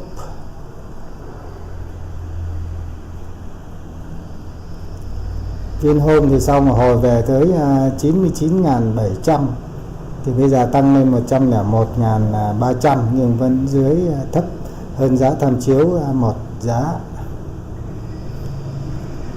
Qua là tham chiếu nóng trên 101.400, giờ còn 101.300, thấp hơn mức giá tham chiếu có một giá thôi, thì cái này nó không đáng nhiều, nó sẽ kéo lên thì không nhà mấy.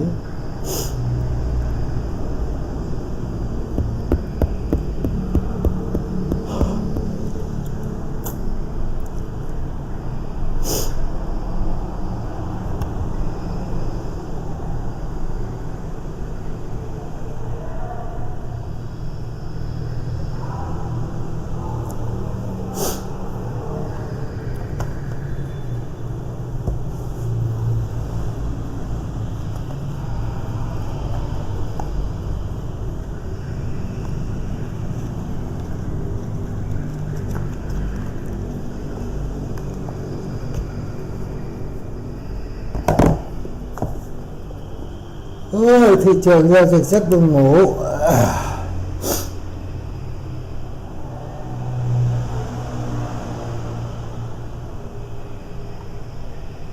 Xuống này lên xuống, giờ cái này lên không để vượt được qua 1814.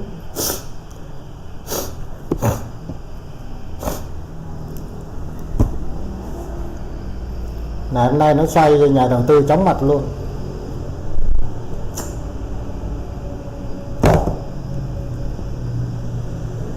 Xoay cho nhà đầu tư xoay vòng vòng luôn nè.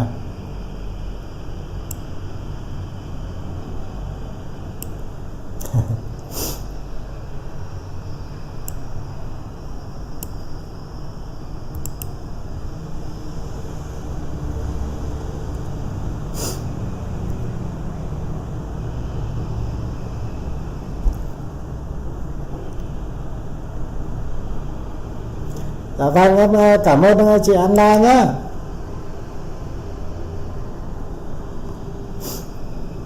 Cảm ơn chị, chúc chị một ngày mới vui vẻ nhé, nhiều sức khỏe và thành công ạ. Cảm ơn chị đã giá và ủng hộ cho Nguyễn Chính.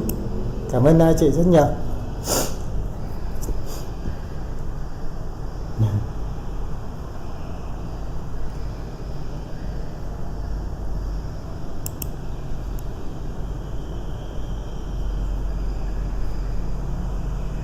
Sao cái thị trường hôm nay có buồn ngủ rồi chị, không là chưa ngồi bà tám không ngủ, nó là buồn ngủ quá trời à. Chắc cũng hết phiên giao dịch cũng tắt máy cho buồn ngủ dữ lắm rồi, đêm lại không ngủ được.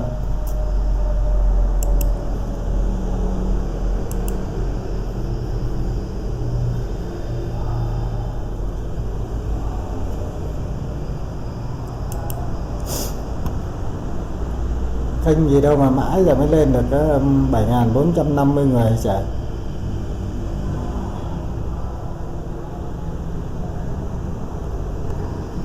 Các anh hồi trương nào ghé thăm cái này.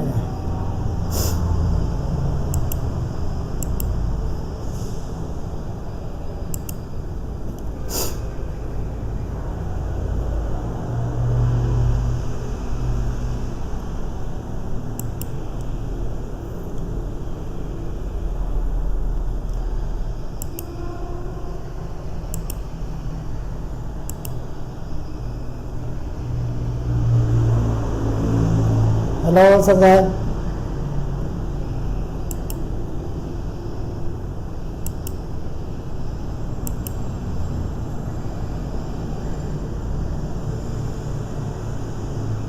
Hello, sao rồi nhé, cảm ơn bạn ghé thăm.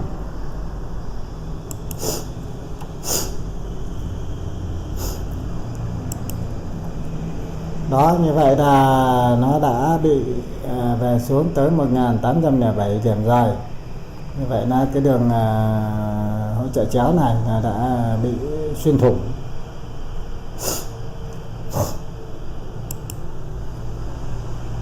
Thank you Sunday nhá. Thank you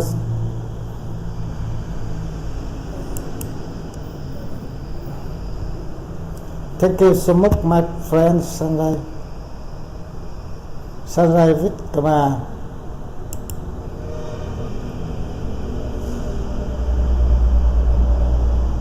Sunday bữa nay không live stream hả?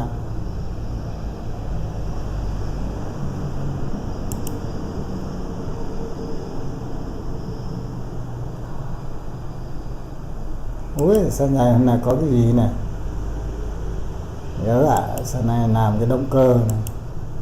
Động cơ máy này giữ nè.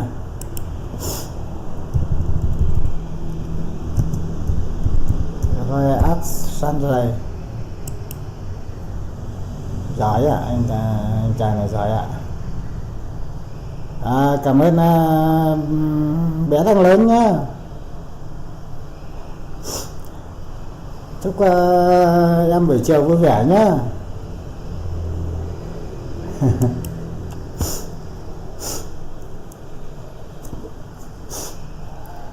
Bé đang lớn mạnh quá ta, giờ là không thấy gì cả, mình thì thấy bệnh suốt rồi.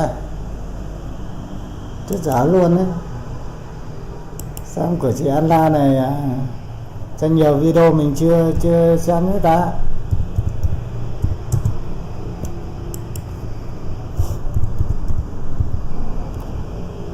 Great là chị Anna ơi. Chắc em đang xem những cái kia quá.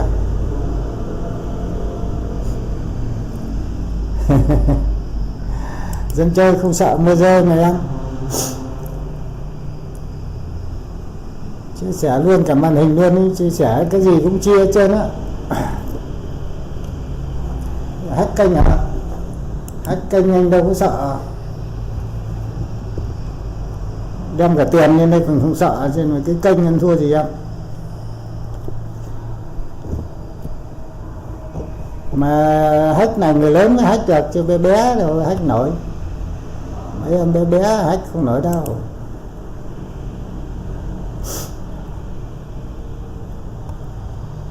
Đó. Mất luôn hả? Mất thì ta đi ta kiếm lại cho em. Chứ sợ gì.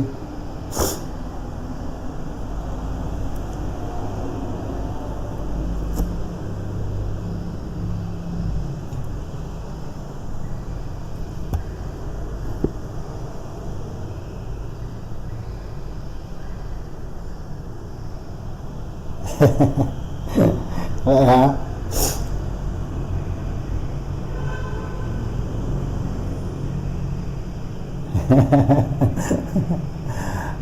Không khóc đâu. Anh mà làm anh đâu sợ. Đó là sợ thì anh đâu dám làm em. Đó. Liều lắm, tại vì anh sinh ra nó có sẵn trong máu, có máu liều rồi mà.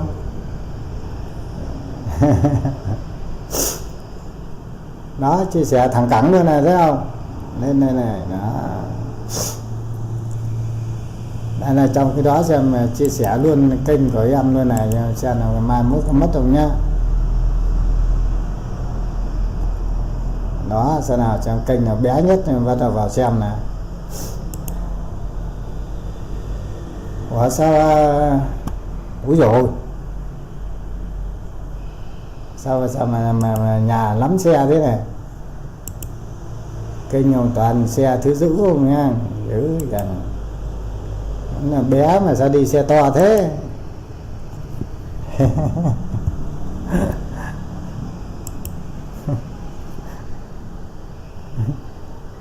Vậy hả? Anh chia sẻ mãi rồi. Chia sẻ từ mấy năm trước rồi em. Giờ nó vẫn nguyên. Tại nó biết cái kênh của mình, cái kênh xí xí này nó không thèm luôn. Kênh xí xí này nó chả thèm lấy làm gì nữa. Cho nó mệt rồi, mệt đầu ra.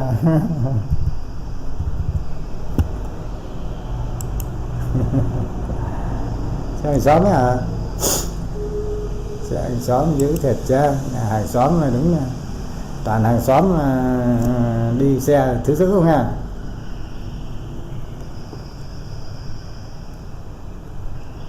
Ủa sao không quay hàng xóm lại quay cái xe?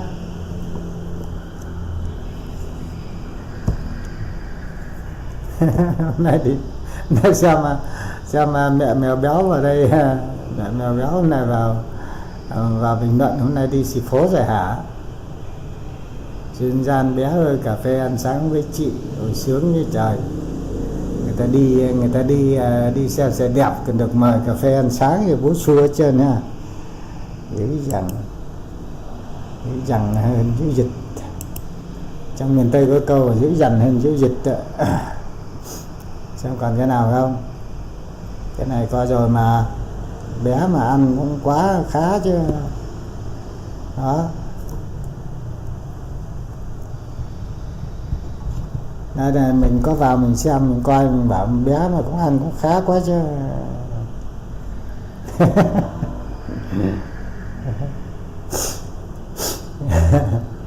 Ngắm xe chứ giống ngắm hàng xóm à? Sao không ngắm hàng xóm? Ngắm đại chứ hàng xóm cũng con người chứ gì đâu mà.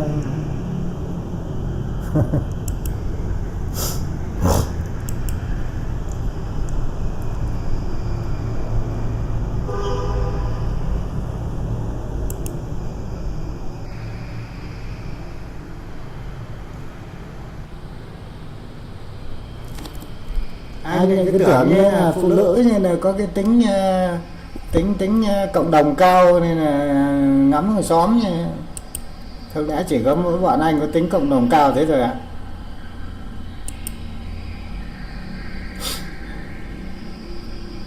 Ủa chị Anna quay cái gì đây ta? Quay trái trái cherry à?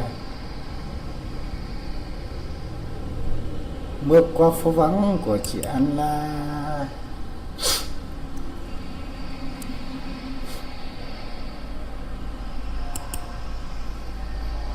Đấy, bắt đầu nó vọt lên này này, thấy chưa? Tiền lên này này. Đấy. Như vậy nghĩa là khi mà thị trường hồi về tới 1.807 điểm thì lại bắt đầu hồi lên và bắt đầu như là cái đỉnh cao sau cao hơn đỉnh trước, giờ là 1.816. Làm sao mà kỳ vọng lên được 1.820, 30 này, 29, 30 này thì ngon lành đây. Đó, bây giờ mà được 9 mã tăng, 19 mã giảm, là 2 mã đứng giá của giỏ VN30. Còn với cái sản phẩm của trên sàn Việt Nam Index thì chúng ta thấy ở đây là 212 mã giảm. 212 mã giảm là tăng 114 mã rồi. Nước ngoài họ vẫn đang bán rất là tích cực. Đã như là chênh lệch cái giá mua dòng bán dòng là 2.596 tỷ. Tự doanh thì vẫn đang mua đấy. Thanh khoản phiên hôm nay thì thấp hơn phiên hôm qua.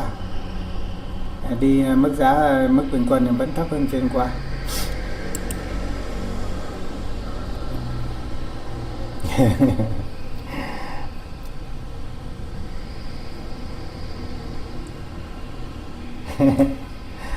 Như dạo YouTube anh đi làm công việc tiếp à. Anh cảm ơn em nhá. Trời ơi, bản quyền người ta còn mua được mà nói gì. Giờ làm thì làm đi em. Cái làm việc đi. Thì vào đây xem, vừa làm vừa xem như chứ không có suốt ngày đi chỉ gì có YouTube không thì là chắc chết đói nhân răng quá. Đó, đang được kéo lên mà nhưng mà chỉ nơi 1.816, 17, 18 này thì lại đang bị đẩy xuống. Khá là căng thẳng ở đoạn này đấy ạ.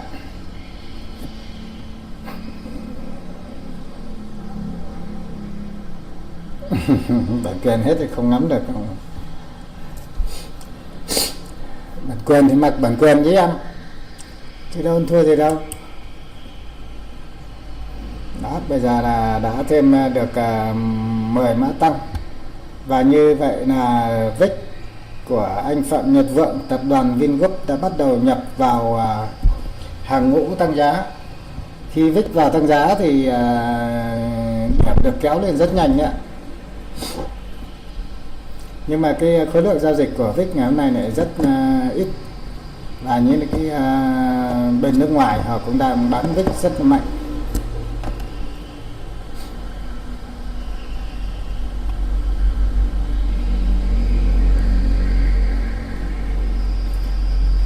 Về thanh khoản thì có VPBank là bây giờ đã hết 15 triệu cổ phiếu được sang tay. Ngoài ra còn Techcombank là 20 triệu, SSA là được 36 triệu 510 mấy ngàn rồi. SHB cũng đang được giao dịch rất là mạnh với cái khối lượng giao dịch cũng khá là nhiều đấy, cũng 36 triệu cổ phiếu rồi. Hòa Phát thì đứng đầu về doanh mục rồi, đánh đầu về thanh khoản rồi, bây giờ lên tới 40 triệu cổ phiếu đã được giao tay.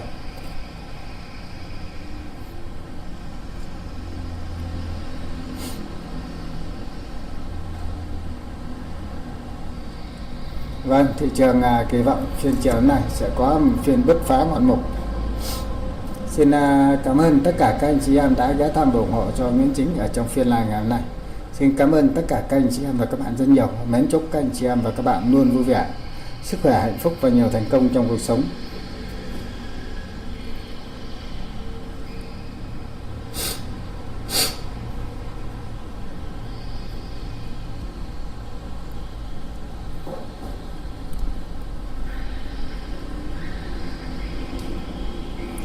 Một lần nữa xin cảm ơn tới tất cả các anh chị em đã ghé thăm và đồng hành cùng Nguyễn Chính.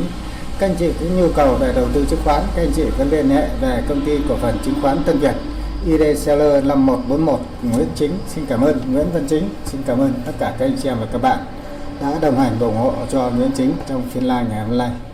Và chúc các anh chị luôn vui vẻ, sức khỏe, đầu tư thành công trong mọi lĩnh vực. Xin cảm ơn tất cả các anh chị em và các bạn.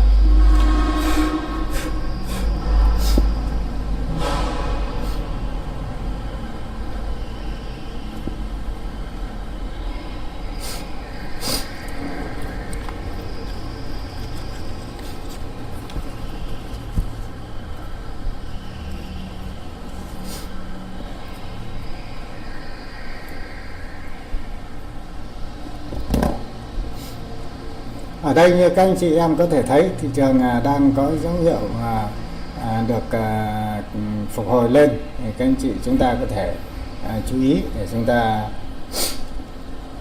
chốt lời ở những cái dịp mà thị trường lên, và chúng ta có thể như là chốt lời những nhịp mà thị trường được tăng lên như thế này.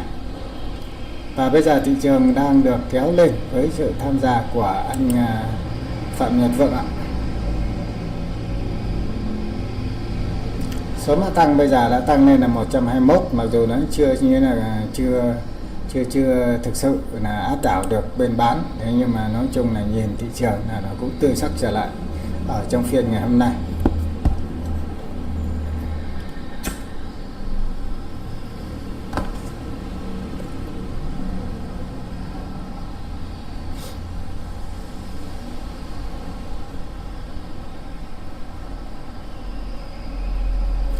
Ở trong cái nhịp giảm như thế này thì chúng ta cũng có thể lưu ý chúng ta tăng tỷ trọng của PNX.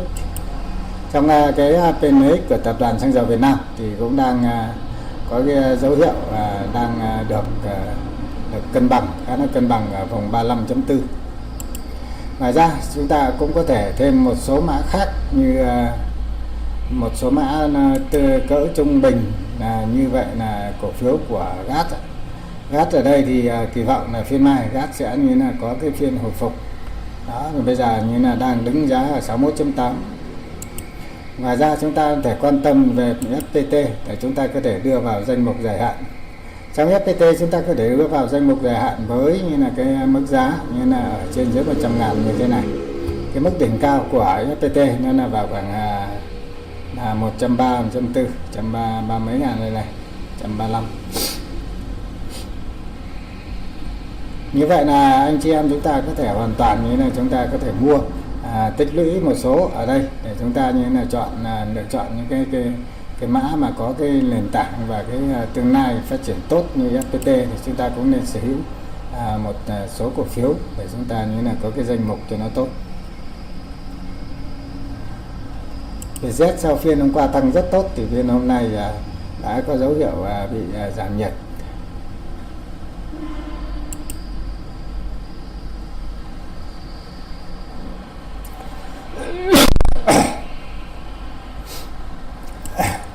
VPBank với 16 triệu cổ phiếu được hôm nay được giao tay thì các anh chị có thể thấy là cũng đang được mua và nâng đỡ ở cái vùng giá thấp. Ngoài ra chứng khoán phái sinh thì theo mình chứng khoán phái sinh bây giờ đang bắt đầu tăng, và chúng ta có thể thấy chứng khoán phái sinh nó sẽ tăng rất là nhanh ạ. Và bây giờ chúng ta thấy sau mấy cây lên tăng như thế này, như là nó đang có cái áp lực bán xuống, thì nhưng khả năng nó sẽ tăng ở trong phiên ngày hôm nay. Và chúng ta sẽ lưu ý ở cái điểm cao của phiên là 1829 ạ. 1829 830 thì nếu mà hôm nay mà nó tăng tốt là lấy được lại đà hồi phục thì nó sẽ về 1820 830 điểm.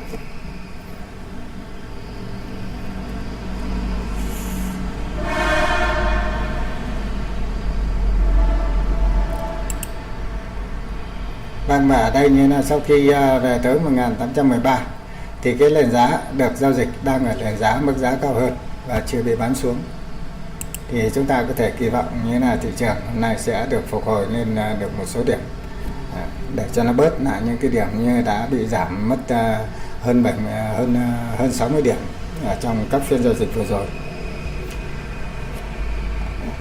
Xin cảm ơn tất cả các anh chị em đã luôn đồng hành và ủng hộ cùng với Chính. Xin cảm ơn các anh chị em và các bạn rất nhiều, và mến chúc các anh chị em và các bạn luôn vui vẻ, sức khỏe, hạnh phúc và nhiều thành công trong cuộc sống.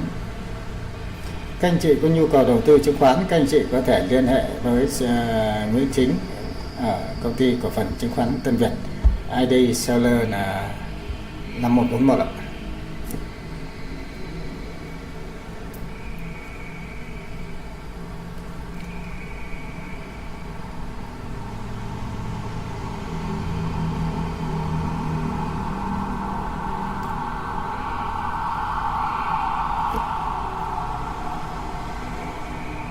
Ngoài thị trường chứng khoán cơ sở thì chúng ta có thể tham gia vào thị trường chứng khoán phái sinh. Ngoài ra còn có thể tham gia để vào chứng quyền, vào chứng quyền hoặc là trái phiếu riêng lẻ. Ở hôm nay chứng quyền thì cũng không có được tăng giá nhiều đâu. Chứng quyền hôm nay thì cũng như của chứng khoán thôi, nó không.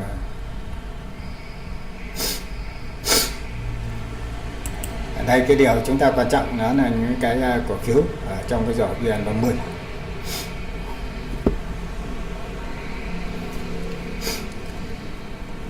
Mặc dù vậy nhưng áp lực hôm nay bán không có lớn ạ, và cái thanh khoản nó cũng không cao.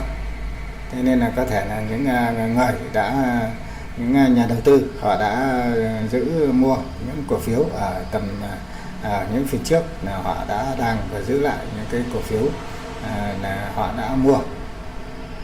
Hôm nay là cũng chưa phải ngày để như là cổ phiếu về, nên là có thể là họ cũng chưa có bán.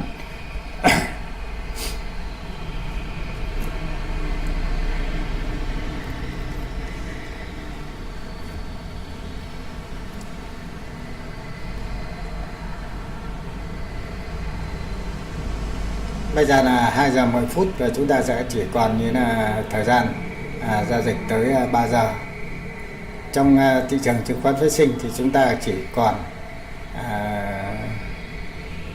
19 phút nữa thôi. 19 phút nữa sẽ quyết định thắng thua ở trong cái phiên giao dịch phát sinh ngày hôm nay. Và cũng 19 phút nữa là chúng ta có thể biết là thị trường hôm nay có hồi phục hay là không.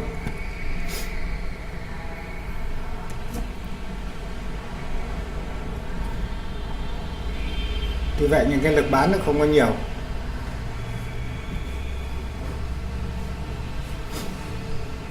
Và Vingroup thì cũng đã đóng góp và điểm số tăng được 1.000 đồng, tăng được 1.000 đồng, 900 đồng.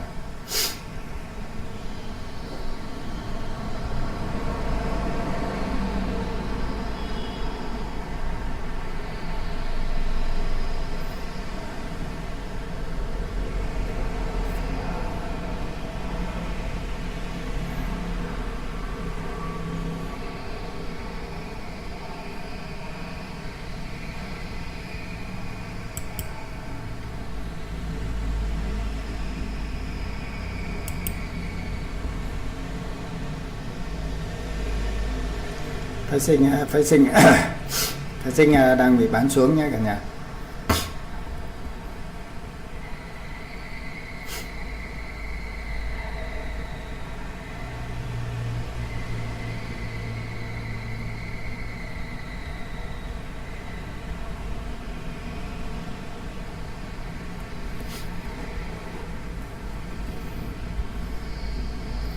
Sau khi phái sinh lên chạm được 1.819 điểm thì đã bị bán xuống này, chạm vào cái đường kháng cự chéo phía trên này đã bị bán xuống này.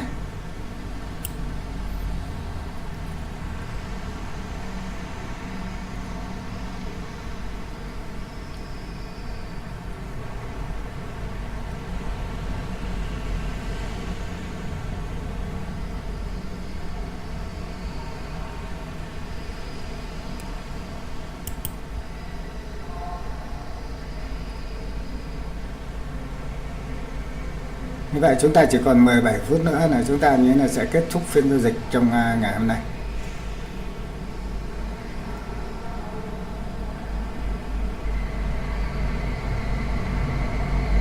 Và để theo dõi những cái biểu đồ kỹ thuật như thế này cũng rất là chóng mặt nghe cả nhà, khá là mệt.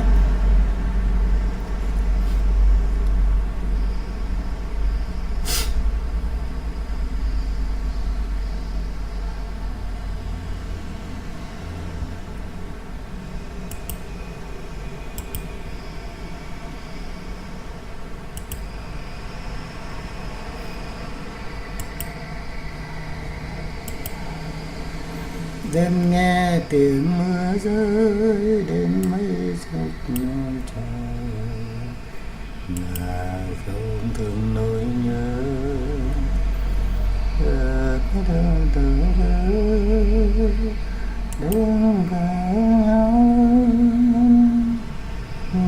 đến với nhau cho ta gần nhau hơn. Đừng nghe tiếng mưa rơi đến mấy chiều hạt rồi, mà sao có nỗi nhớ.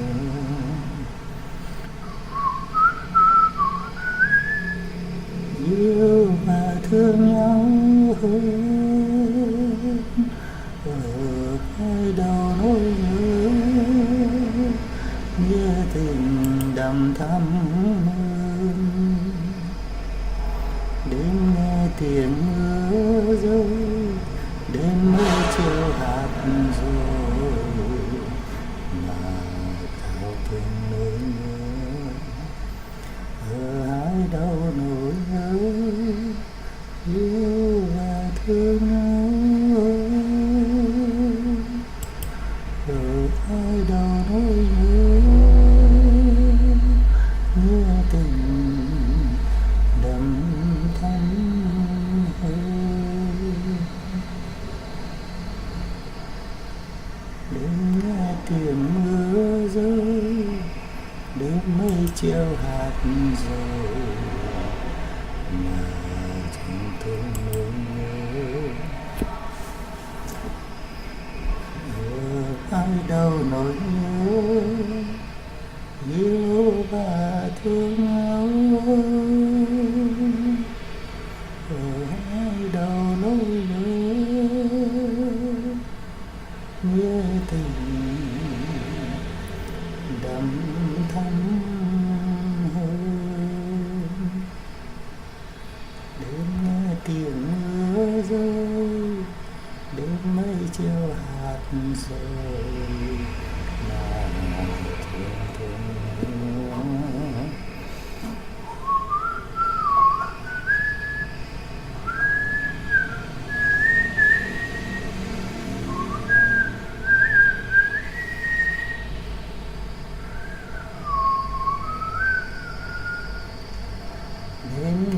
tiếng mưa rơi đêm mây treo hạt rơi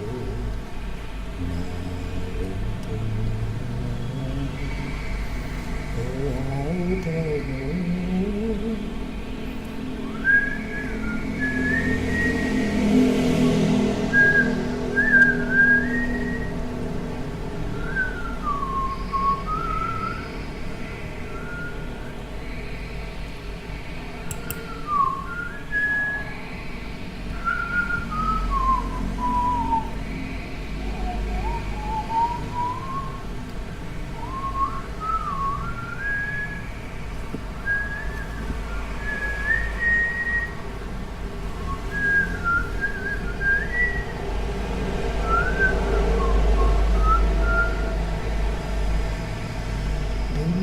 Tiếng mưa rơi đêm mây hát chỉ chiều hát rồi mà sao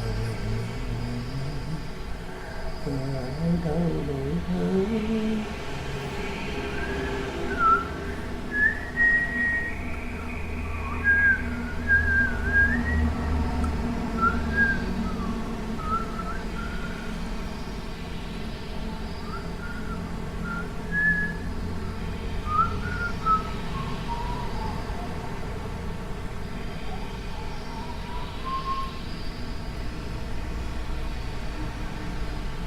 Mạnh lên gái, vọt lên gái.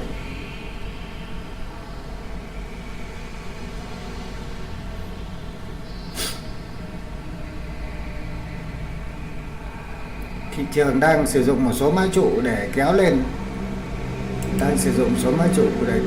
nhưng mà những cái số lượng mã giảm thì cũng khá là nhiều nên là đang kéo lên cũng rất là khó khăn.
Thị trường rất khó, bây giờ 2 giờ 20 rồi mà nó chưa có cú bứt phá cho nó mạnh lên, đang chờ một cú bứt phá. Số mã tăng bây giờ đã bắt đầu tăng lên 11 và phái sinh cũng đang chờ một cú bứt phá để như là vọt lên 1820 điểm.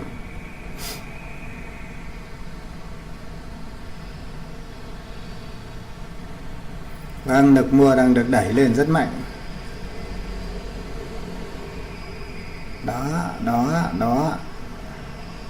Tới giờ này như là thị trường phái sinh là bắt đầu có dướn nè.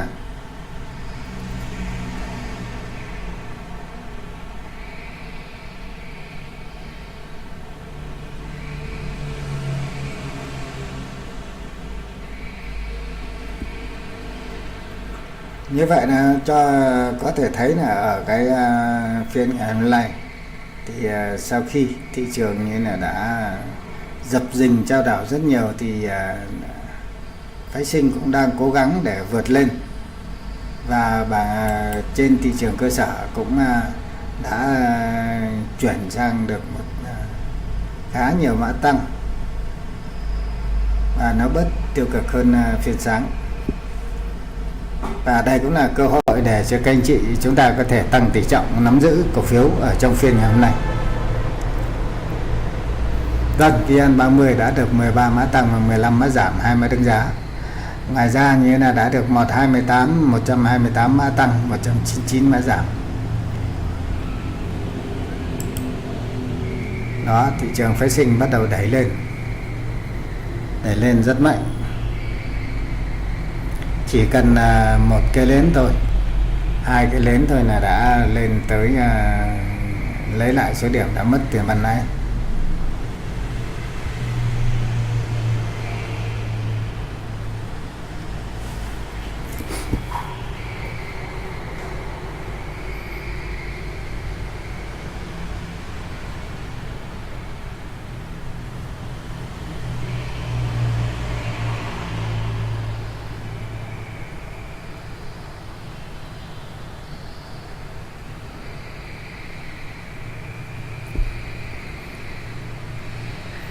Phái sinh thường thường là nó cũng mặc dù nó phụ thuộc vào cái thị trường cơ sở, thế nhưng thực tế ra nó đi cũng rất bất ngờ đấy ạ.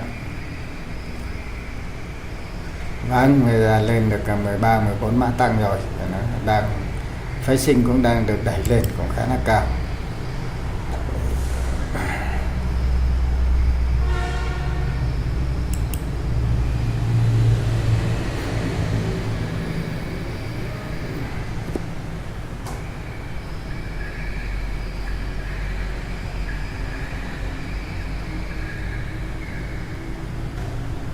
Và thực sự bây giờ cũng đang khá là mệt đấy. Chắc phải đi pha bình trà uống này.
Nãy như cả nhà thấy đấy, Sau cái cú bứt phá từ lúc 2 giờ, sau 2 giờ lực mua bắt đầu tăng cao và thị trường đã tăng lên được hơn 6 điểm.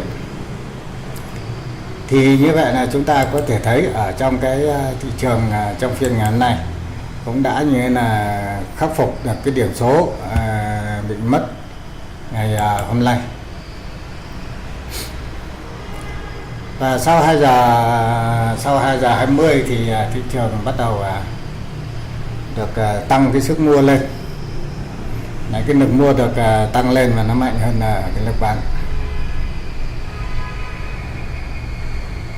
Sức mua được tăng lên và đẩy lên, và như là các mã tăng cũng đang tăng dần.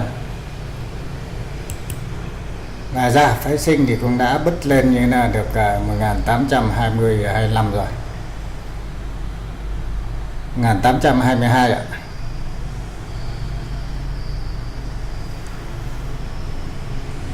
Kỳ vọng từ giờ tới cuối phiên không có gì thay đổi thì thị trường của chúng ta hồi phục được hơn 6 điểm. Còn nhóc Còn có mới không hay chia con gói rồi? còn này lấy hút đại đi, Chia con gói thì mình trả tiền nha. lấy hút đại đi, còn đấy mà. Được mấy gói này nha.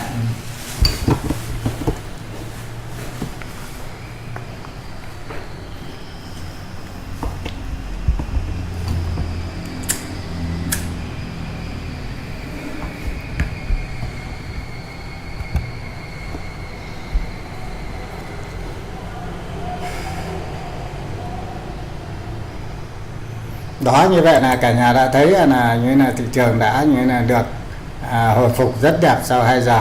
Cái lực mua đã được chú trọng và có thể thấy là đã đảo chiều điểm số.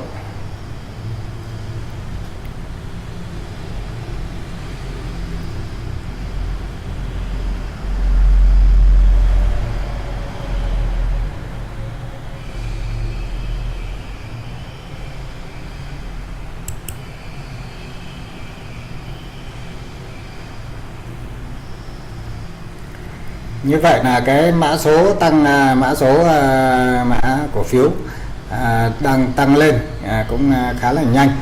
Và cái mã giảm thì cũng đang bị giảm đi cũng khá là nhanh.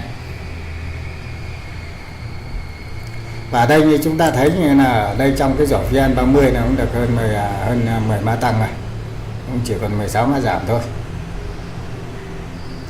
Và VIX đang đóng cửa ở cái mức giá là 130.8, 131 rồi.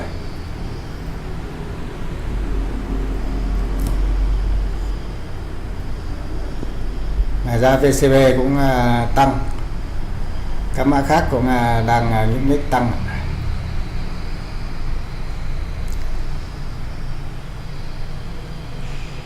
Và chỉ số đang bị giảm xuống, chắc do bị lên tầm cao rồi mà bán đẩy xuống, không biết liệu có giữ nổi không. Và đã 12 giờ 30 rồi. Như vậy nếu là không ai chốt lời được ở trong cái phái sinh trong phiên ngày hôm nay thì cũng khá là nguy hiểm đấy ạ.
Vâng, như vậy chúng ta có thể thấy thị trường ngày hôm nay cũng đã phục hồi được một số điểm, mặc dù nó không được nhiều, Nhưng mà từ giờ tới cuối phiên ở trong cái phiên ATC thì không biết nó còn xuống được nữa hay không, thì chúng ta sẽ theo dõi tiếp ở trong cái thời gian về sau. Bây giờ mình live cũng đã lâu và cũng phải cần nghỉ ngơi rồi. Cũng xin cảm ơn tất cả các anh chị em và các bạn đã luôn đồng hành và ủng hộ cho Nguyễn Chính trong phiên live ngày hôm nay, và mến chúc tất cả các anh chị em luôn luôn vui vẻ, sức khỏe, đầu tư thành công và thành công trong mọi lĩnh vực, kể cả từ đầu tư và tới công việc thường ngày. Xin cảm ơn và hẹn gặp lại các anh chị ở trong phiên live lần sau. Xin chào và hẹn gặp lại các anh chị. Bye bye và hẹn gặp lại. Bye bye các anh chị.